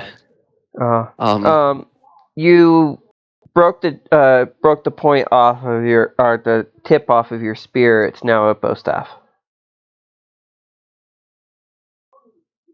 Or Okay, now just the staff. Okay, let's see. Flurry of blows.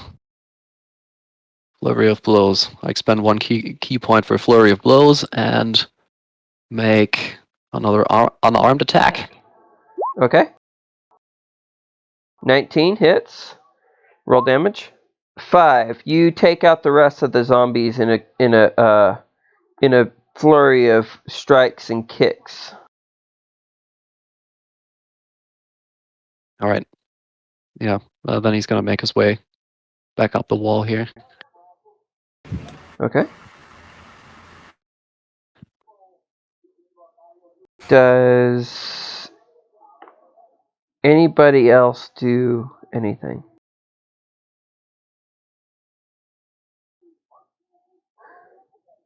These zombies turn and charge towards Ari. This group is now cut in half. The guards. This group of zombies is cut in half. These zombies come out of the building. All right. These ones make it up the wall. These ones charge over here. These ones go this way.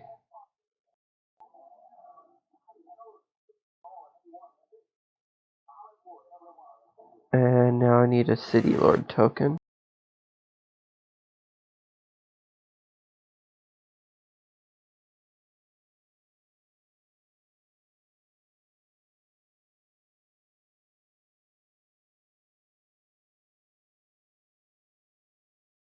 So each square is 10 feet, you said? Yes. Why did the Lord token? There it is. Gabriel, make a perception roll.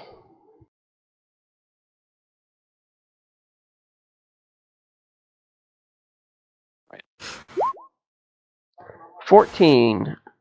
Gabriel, you notice your dad charge out of the house.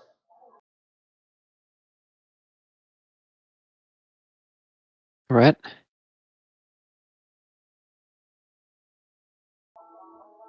He looks really scared. He's like, "Oh God, oh God, oh God." And now it's back to you guys. Caliph is going to move up to behind Ari, but still facing out, so facing where these zombies are coming from. Okay. And cast Sacred Flame at this closer group. Okay.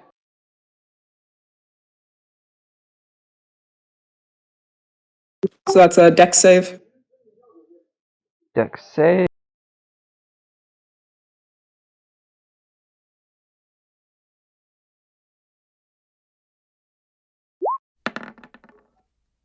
They fell. Damn it. 9 radiant damage. Why didn't 9 anybody tell me points. that Rangers get a second attack at 5th level? 9 points of I think radiant most damage. martial classes do. So you take out 3/4 of this group.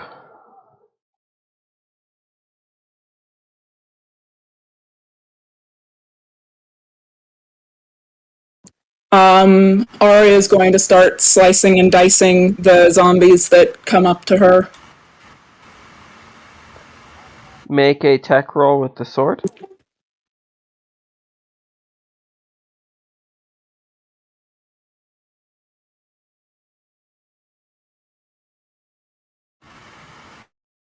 That's a 17 to hit, 17 hits. and it's one-handed because she's got a shield. Okay.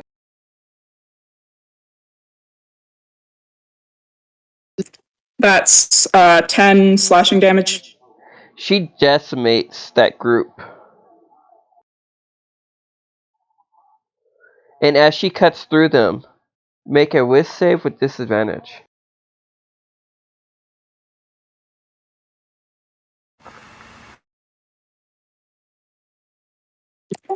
That is a 23 and a 17. So 17. She turns around and makes one strike to her sister. With disadvantage, because she's still resisting.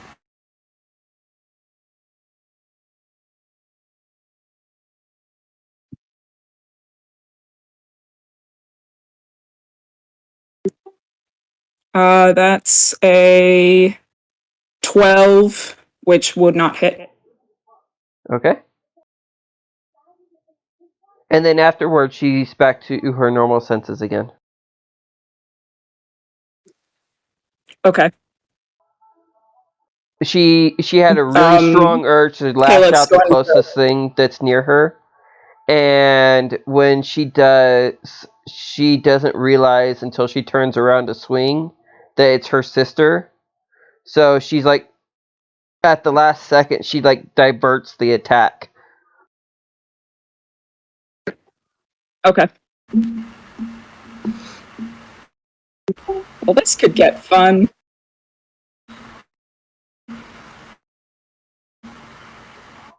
And since she failed the wisdom save, her corruption is a little bit stronger.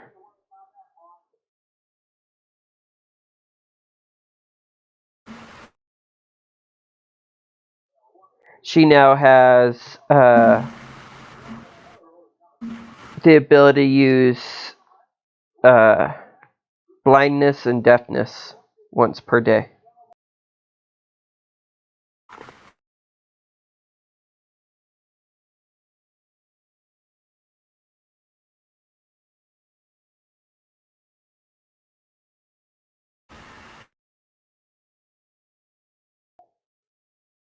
Alright, anybody else do anything else? Yeah, well, Gabriel's gonna fire at some zombies.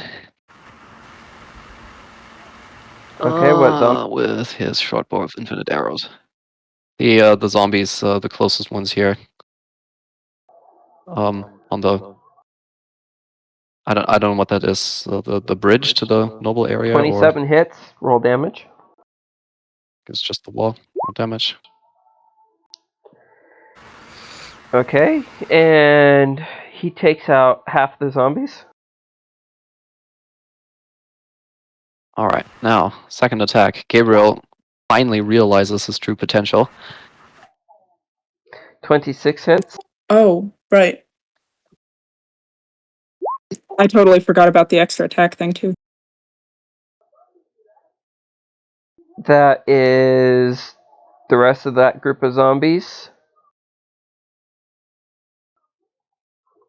And these guards come out onto the railing, or out onto the balcony, or the ramp. These zombies come up to Ari and Kalith. These ones come over here. These ones make their way around this way.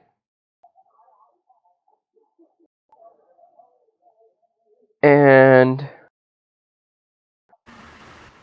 these ones go this way. You all need to make a wisdom saving throw.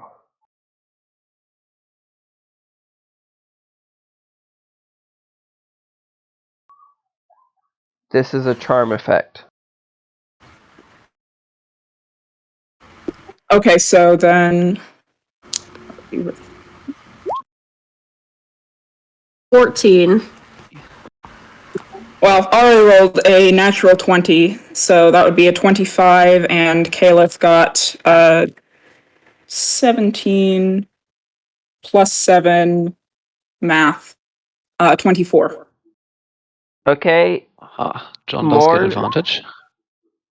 more successes than failures. So you guys do not get charmed, but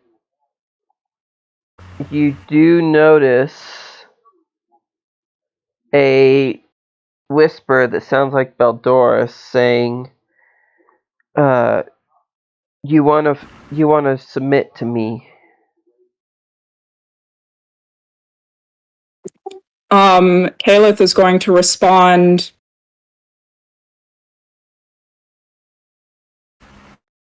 by, where is it?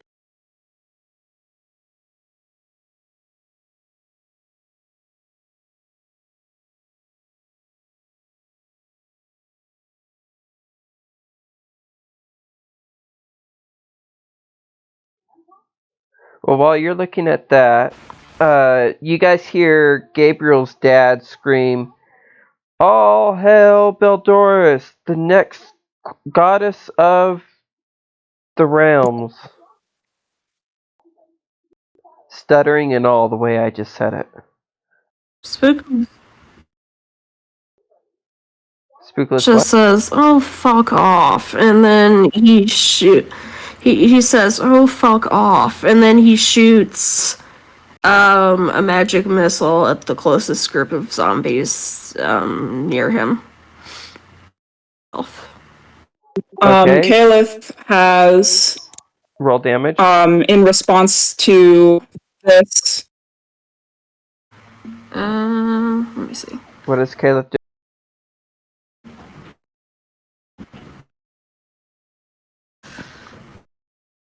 I rolled a 27 to hit. That hits. Magic missiles auto hit, so just do damage. Oh, it's Eldritch Blast. Eldritch Blast. Okay, roll damage. 15. You take out this group of zombies. What does Caleb do? she casts Beacon of Hope on the entire group, on our group. Okay, that is good to know.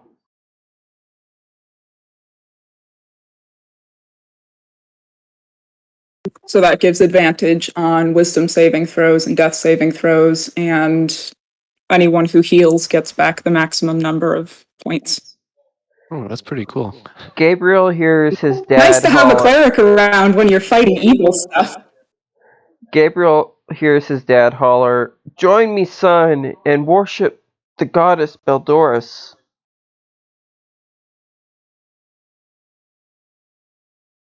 Friend Gabriel, I would advise against that. Agreed.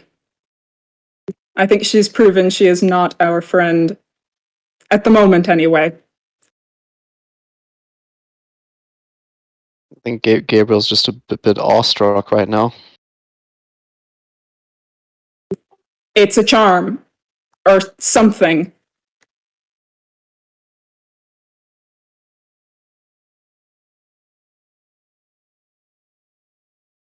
Christ, I don't know. I really don't know. Think I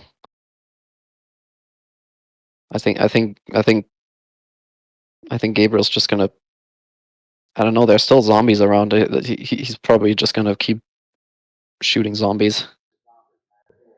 In fact, the zombies, If he other can. than the ones next to you guys, all amble away and stop attacking, seeing how they are no longer being commanded to attack the city.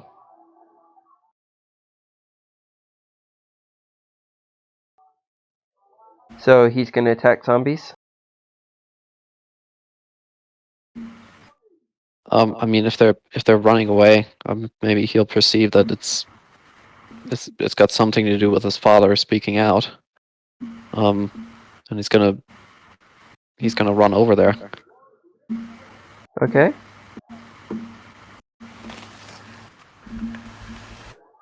Gabriel's now with his father. As the zombies are retreating, Kalith is going to use her channel divinity, Radiance of the Dawn. What does that do? So that's Constitution saving throws.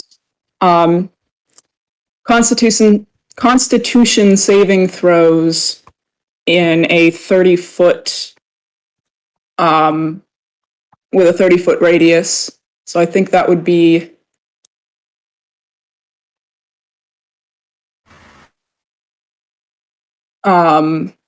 with the squares doubled, I think that would still be all four of those groups.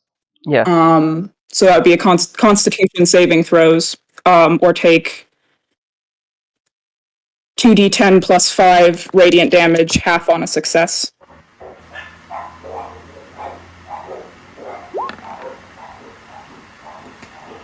Okay, you decimate that most of those zombies. Let me roll the damage. No, the radiant damage was enough for it just decimates most of them. There's still this group over here. Okay. Yeah, because that would be 20 radiant damage for any that failed.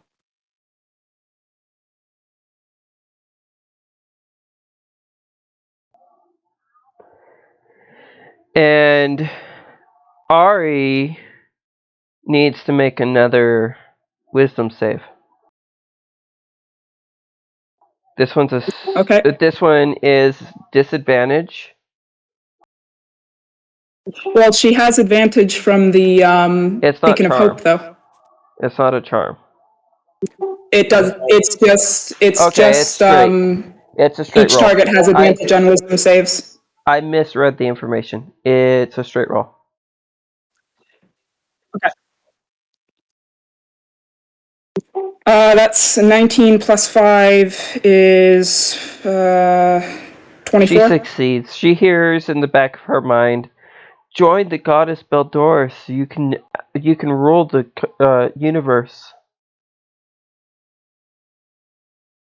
Fat chance. A, I have no interest in ruling the universe. B, you tried to hurt my sister. But I am you.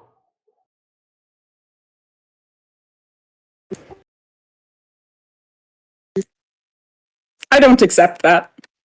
Just very matter-of-factly. With the same attitude that she had telling the infernal presence during that trial to go back to hell or the abyss or wherever the heck he came from. Kalith, make a religion roll.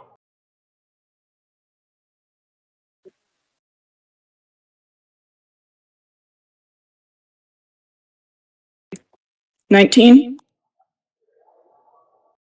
She hears her god encourage her to restrain her sister before it's too late.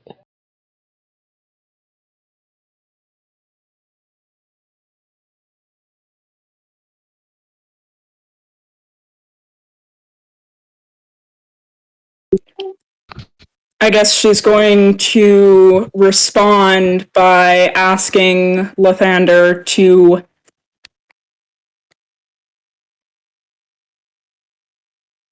help Ari rather than doing nothing about it. Okay, Yeah, does go ahead. sorry. Okay. So does John see this? That Ari's having some inner turmoil again? John, make a insight check.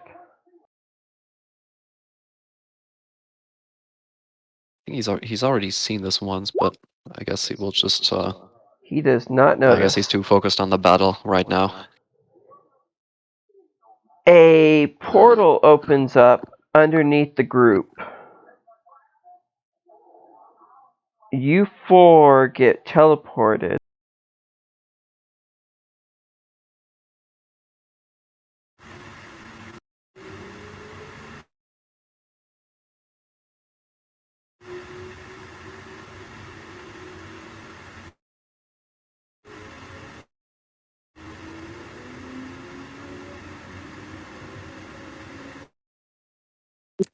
I hope we end up somewhere nicer than we did the last time.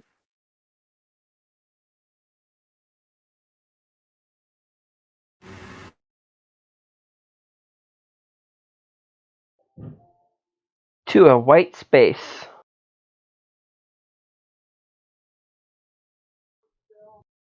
All you see is white. Really, actually? Yes. I'm guessing that it's something to do with what Caliph responded to Lathander's hint with. Make a religion roll. Everybody. Oh. Well, that's a nat 20 for Caliph, so that's a 25. Nat 20 plus 1. Ari got 13. Caliph and Spookless notices divine radiant energy permeating this white space.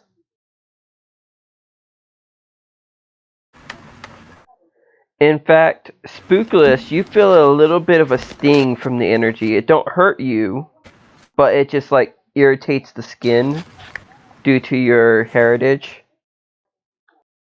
And Yeah. Ari actually takes 2 points of radiant damage. She's resistant with the ASMR bit. So it'd be 1 point. And her max HP drops by 1.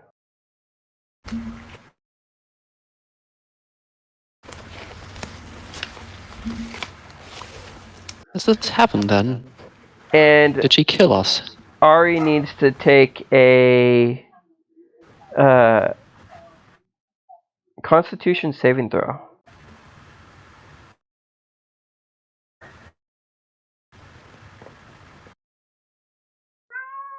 She has advantage. That's a 16. Okay. I'm going to keep that first roll. That's a 6. 16. The second one was a natural one. Yep. She falls unconscious.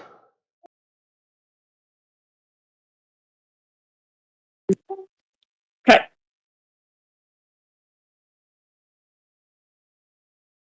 Wait, Ari falls unconscious or Caliph? Yes, Ari. Ari.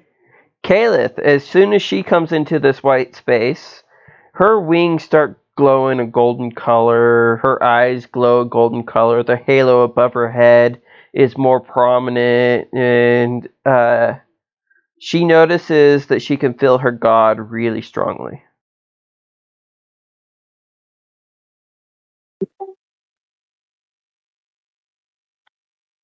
I guess she's going to ask, is this your doing, Lathander? She feels a confirmation in the energy, but no voice. Okay.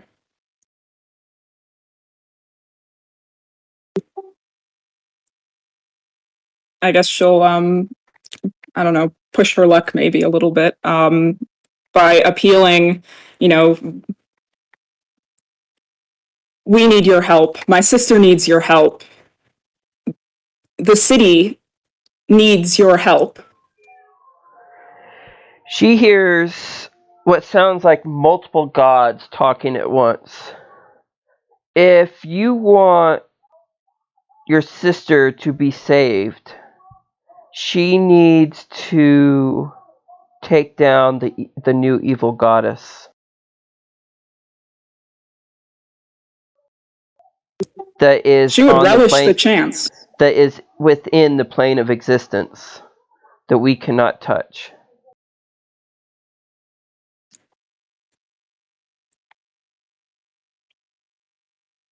Well, I know that if you guide her, she will do everything in her power to see it done. Until she's managed to successfully redeem herself, she will always have to fight her darkness within. Says a very feminine voice. And if she fails to succeed, each time she fails, her corruption gets worse. The only thing saving her is, and then it draws a blank, and then you hear Lathander. The thing that's saving her is actually you. Her connection to you is the only thing keeping her from completely falling.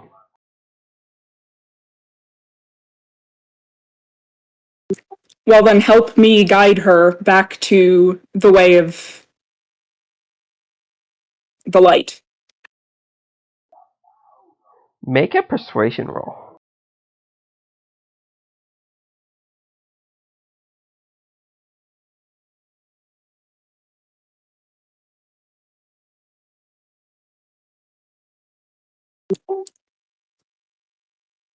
That's a dirty 20.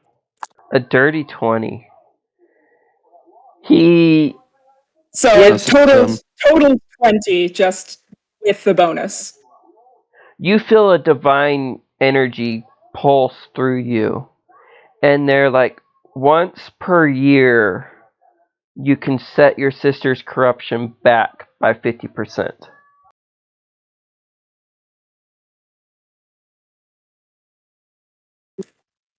Okay. Is this all happening mentally, or is this spoken aloud? This is spoken aloud. John, you're actually able to notice the sound of your God's voice in the voices that are talking. And you feel a connection and a draw that you might have a John chance doesn't to pray to a find. particular god. Oh. Well, John notices that he has a chance to ask the gods for a boon, possibly. So does Spookless, but Spookless has a burning sensation in the back of his eyes from the bright whiteness of the world, or of the land around him.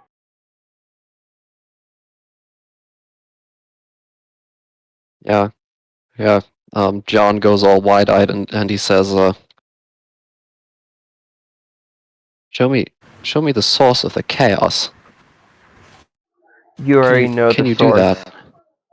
The source is the person that you've been fighting.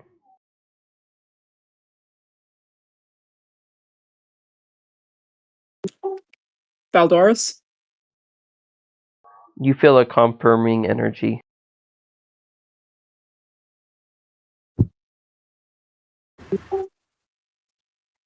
Is this her choice, or has she been affected by some outside evil force? She has stepped into the world of the divine.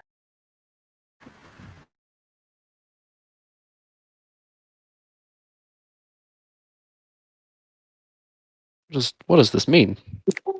Is there a chance to save her? Or is There's no she beyond saving an evil redemption? goddess.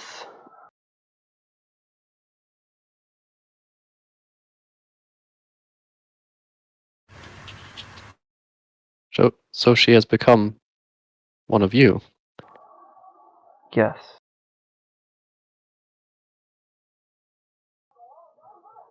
Spookulus actually hears Did this? his father's voice come up and asks, "Is there anything you would like to know?"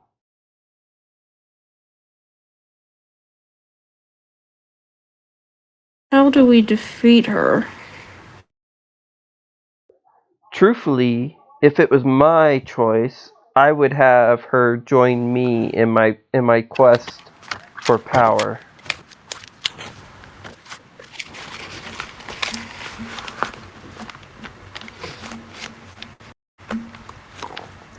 But Spookulus only hears this in his head. Nobody else notices this.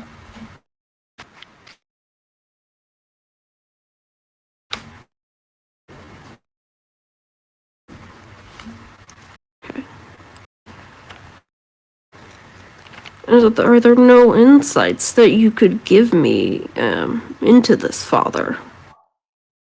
My recommendation is find that book that Baldoris was searching for. It will help both of us.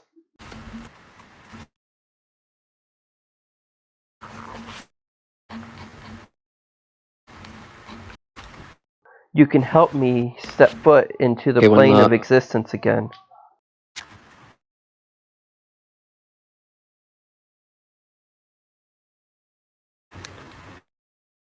Perhaps. Okay, so The rest of the party cannot hear what Spookulus okay, is so from communicating with. You just hear Spookulus's half of the communication.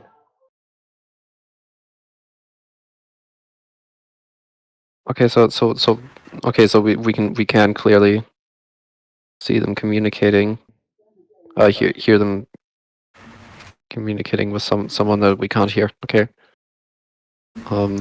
I guess while that's going on, John's just gonna listen intently.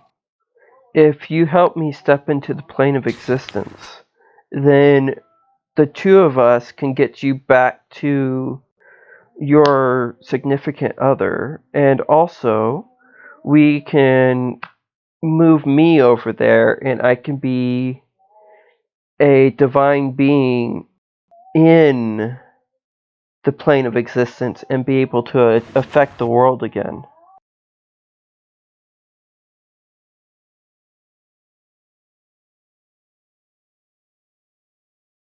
Yes. Well, is that all? That is the insight that I can give you.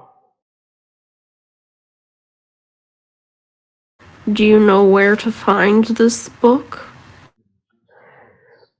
It is actually now sitting in the Nine Hells. We cannot let the demons and devils have access to it, because if they do, then everything just ends. So you gotta find that book. Of course, that does sound certainly dreadful. I will think upon what you have said today, Father.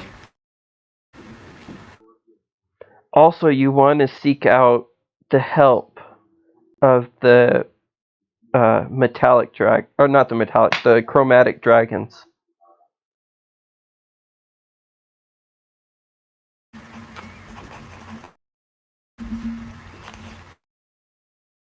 Where would I find these chromatic dragons? Right now, they're still serving Tiamat, but Tiamat cannot actually influence the world. All she can do is communicate with her clerics. So I recommend going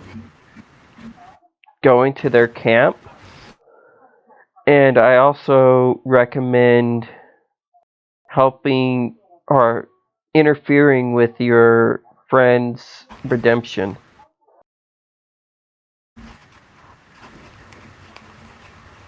I'll be right back. Okay.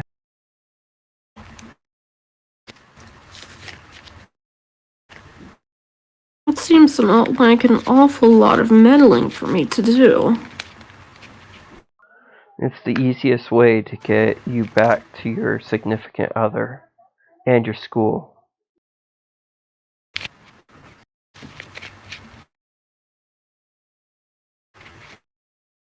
But is there... Yes, you said the easiest way. But are there other ways? Well, you could try to help the good gods, but then they might not like you very much. You aren't exactly one of the good races. Says them. I don't particularly care what they think of my heritage personally.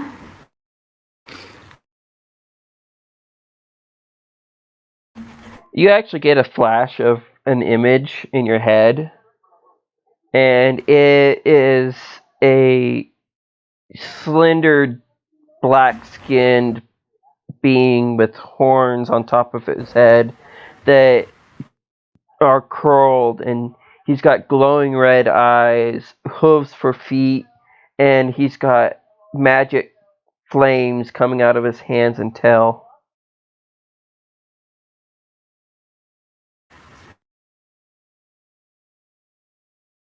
And he says, "Join me, son."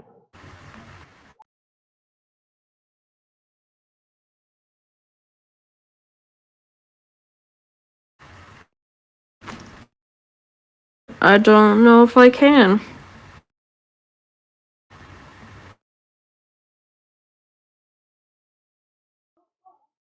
And then the image fades, and you stop hearing communication with him.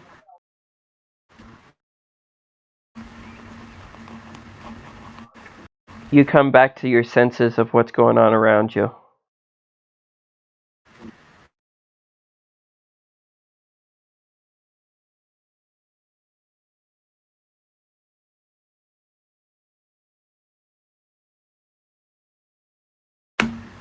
I think Spookless just stands there and just kind of blinks for a minute.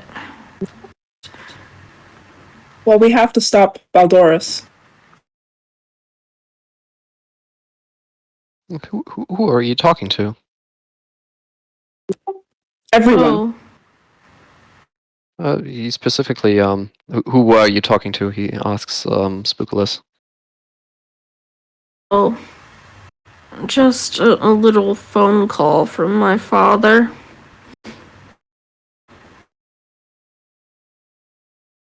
You Oh, but were I able to suppose speak to you your must- father. Your father was able to speak to you. Yes. He must wield great magic. I do not even know where we are. He is quite powerful.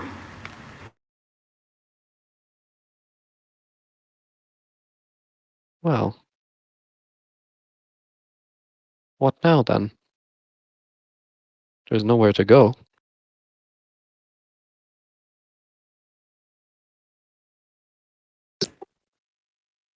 We find Baldoris and stop her. Perhaps we should also consider looking into the book that she was after. My father told me where we might be able to find it.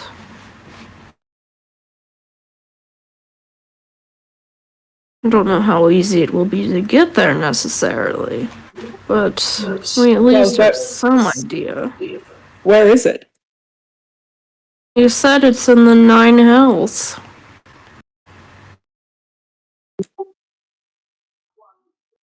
As you said that, all the gods Well- take in a big gasp of breath.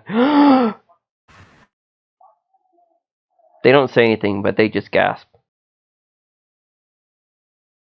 I think you just did the equivalent of swearing in heaven. Maybe so. I don't. Yes. Heaven. I So this suppose is heaven. perhaps I don't understand why this place is such a big deal, but except that it's probably hard to get into. But you know, just normal warlock stuff. Well, Caleb has had some rather unfortunate up close and personal experience with Avernus, anyway, which is the first level of the Nine Hells. I know that Hold on. Speaking of Ari, was she just lying there the whole time? Did we just ignore that? Yeah, she's unconscious. Well, god damn Caleb it. is standing over her. John has a healing proficiency or something. Medicine. He has trained medicine. Caleb tells him that it's not something that can be healed. Ari needs to make another con save.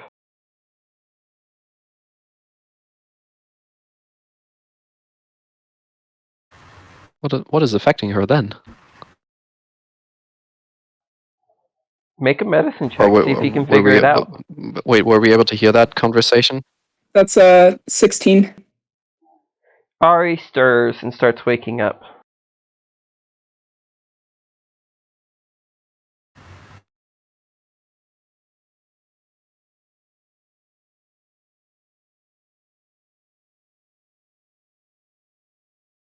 Yeah, John's kneeling there. Are you feeling all right?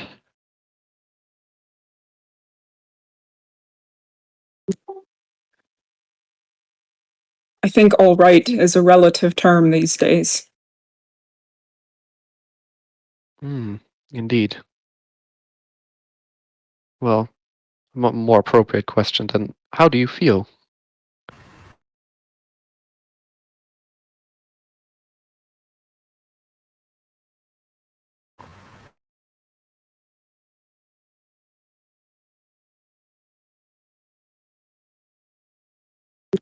Disconcerted.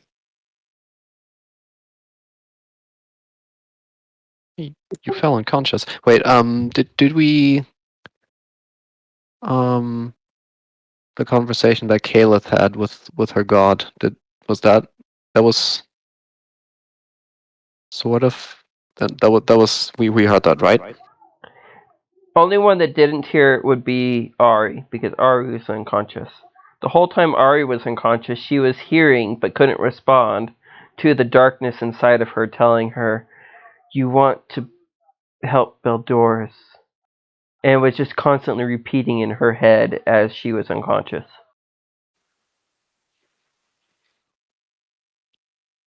Okay. And she couldn't even mentally respond. No, it was just repeating on a loop. Her whole being was basically on stasis, except for the ability to hear her mind say that.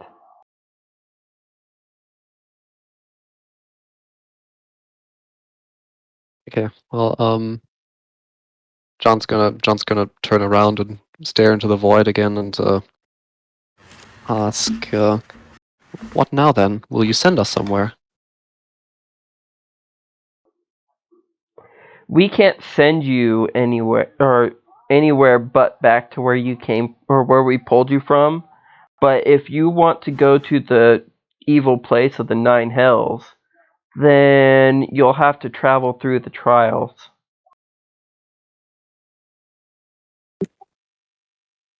And what about Baldoris? Do you know where she is? Right now, she is also in the Nine Hells. Ari is going to sit up and look up at her sister and say, "Are we really going back to hell?"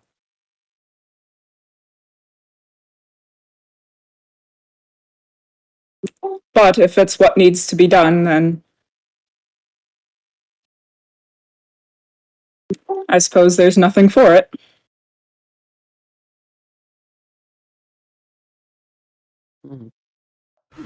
Well, perhaps Clear this path. time we will have my father's protection.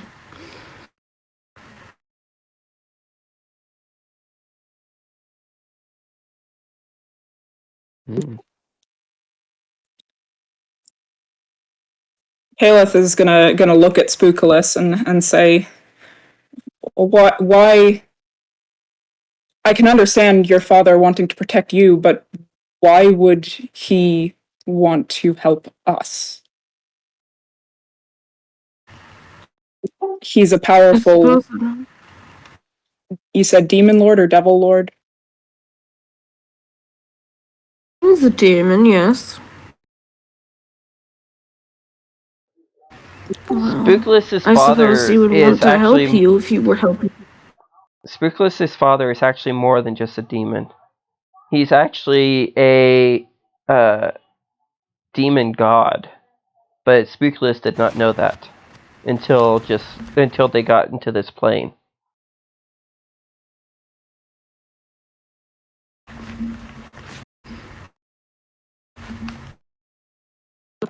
Well, forgive me. I don't mean to seem prejudiced, but in my experience, demons very rarely help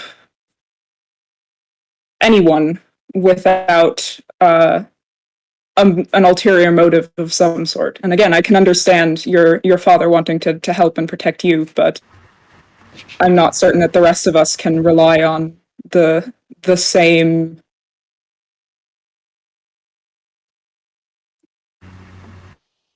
likelihood. Perhaps not, but I do hope that he would know that I need all the help that I can get if he truly, truly wishes to help.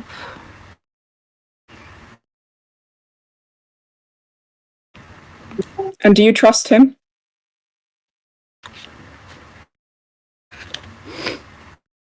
Well, he's the only father I have.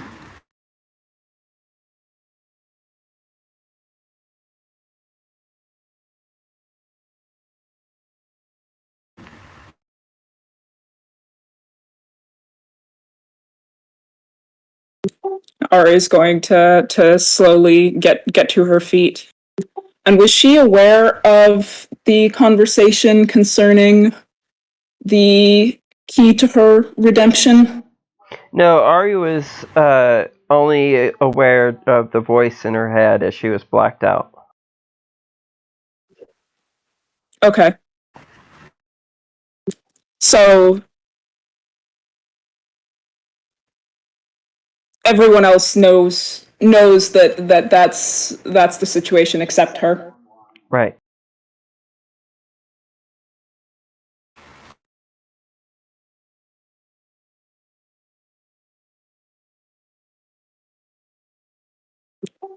I guess Kalith would probably enlighten her as to the new developments concerning her condition, especially since now at least the rest of the group has some idea of what's going on, so there's not really any point in As the information is being passed, Ari needs to make a wisdom saving throw with disadvantage to make sure she can hear it.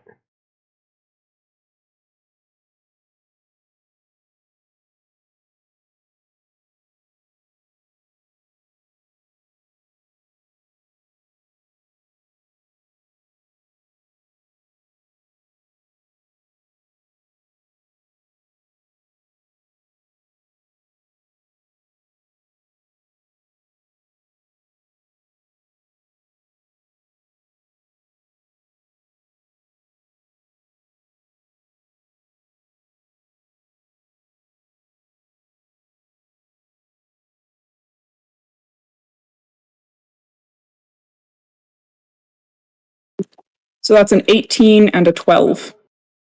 All right, as you guys are telling, or as you're telling her about it, She hears the words redemption, book, hells. And that's all she hears.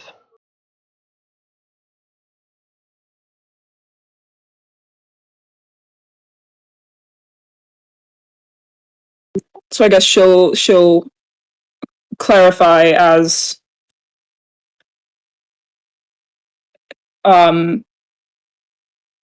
so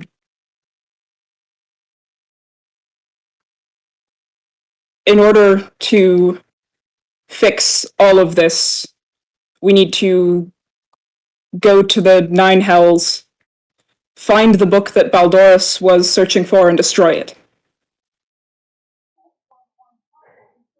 She has trouble saying the word destroy. She gets "d" and it cuts out. She can't actually say the word.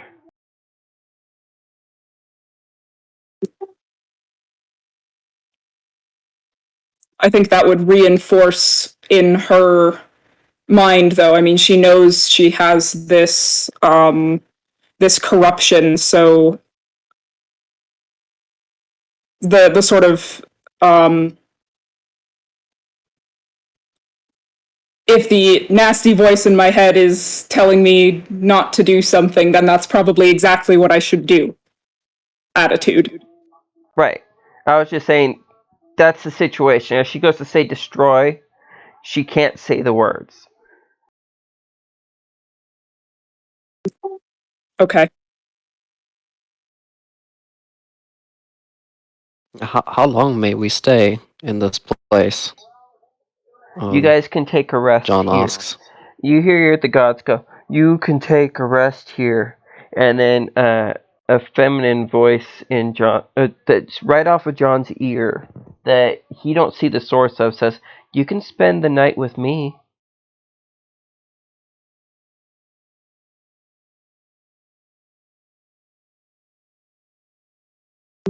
Hmm. Well, if the road to the Nine Hells is through some sort of trial, it might be advisable to gather as much strength as we can. Be prepared. I think Caliph would like to try to consult more with Lathander as well, given the opportunity to actually. Well, she has a much easier path of communication here than she normally does, I would assume. Okay.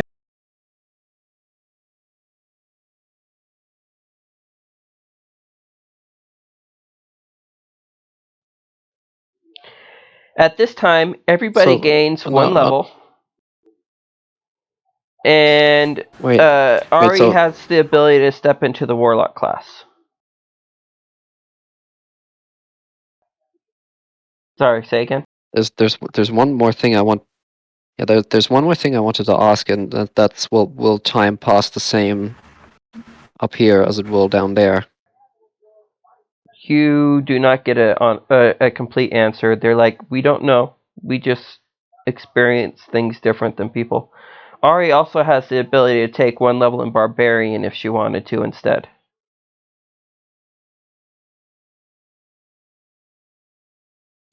I think she'll probably stick to Paladin for now. Okay. Oh, and you can also give Ari one level of Fighter if you wanted to.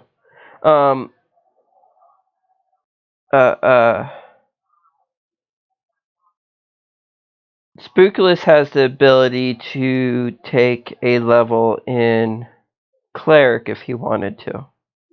And so does... And John has the option of Cleric or Paladin if he wanted to.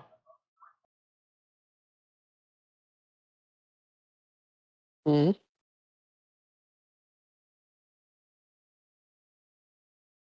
Yeah, I don't know. I mean, if there's an appropriate occasion for that, I guess it's now, right?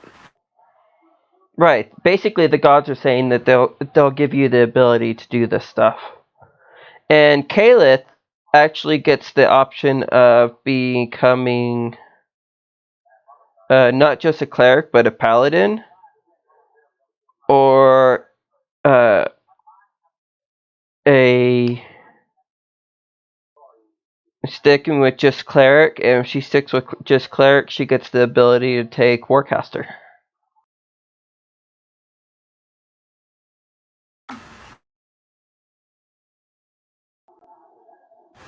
Her god will train her in that ability.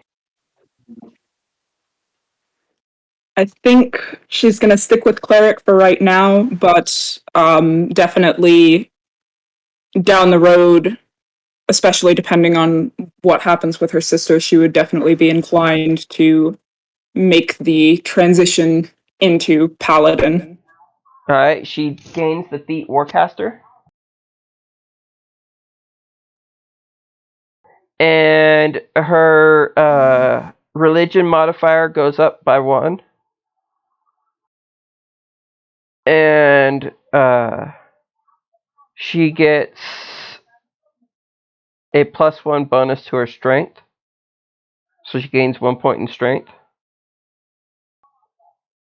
from the training with her god. And her flying speed goes up by 5. Okay.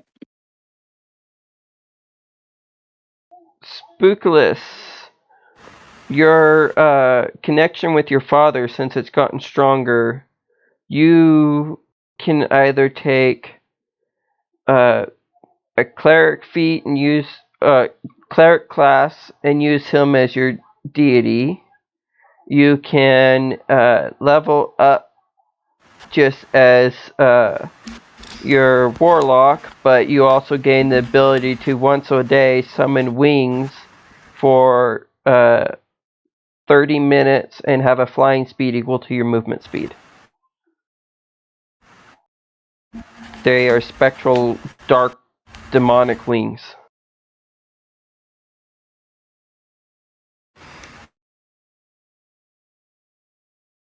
Okay, I'll think about it. And you also get trained through your mental connection with him to take the spell sniper feat.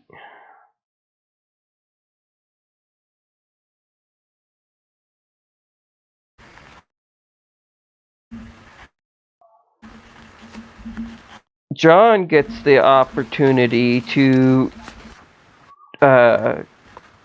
gain a class of paladin or cleric. He gets the ability to change which type of monk he is once if he wants, or stay the same and take the sentinel feat with a single level up.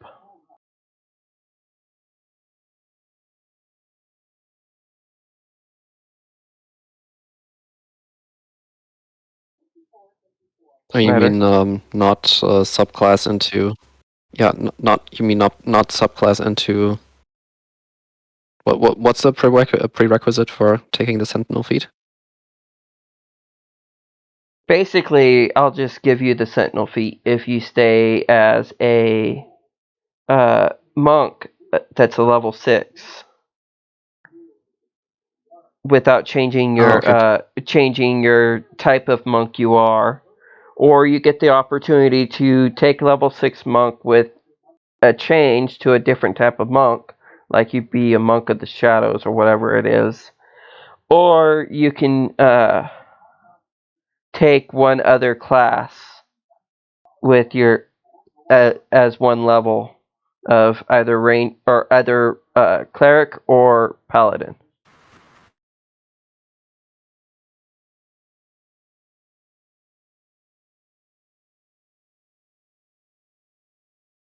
Yeah, I'll think about it. And you guys are at long rest, and we are going to call it here today. I was going to. I had one more thing that I'd like to attempt to do is, I think Ari would also take this opportunity to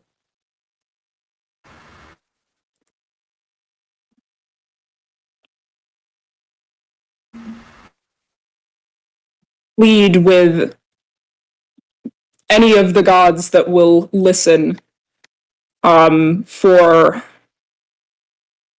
help to overcome this darkness and set things to right.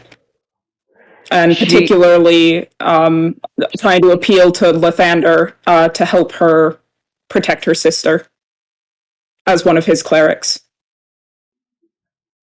She hears from Lathander, if you follow through with the redemption option, the redemption ahead of you, as you go down the path, you can gain your powers back, but you would not have a specific god you are following. And then she also hears Beldoris in the back of her mind saying, if you choose to follow me, I'll give you your powers now.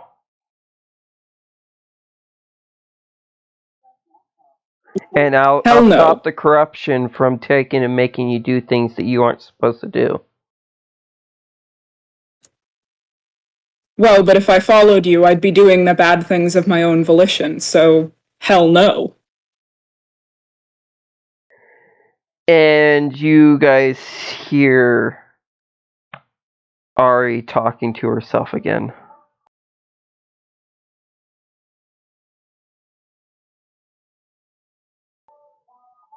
And actually, I guess Ari actually hears a little bit of a voice that she don't recognize, but it says, I am Spookulus's father, and I will give you the ability to either be a paladin again, or take a level in Warlock, and you can help Spookulus with my goal that I gave him, and that's all I'll ask of you, and you can stay with your sister.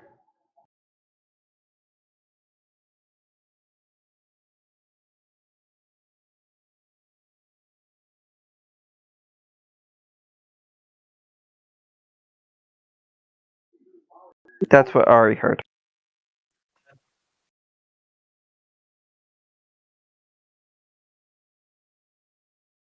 Yeah, do we want to leave this for next session? Because I'm getting a bit tired. Yeah, we'll be getting off here in a minute. So, what is Ari's response to that?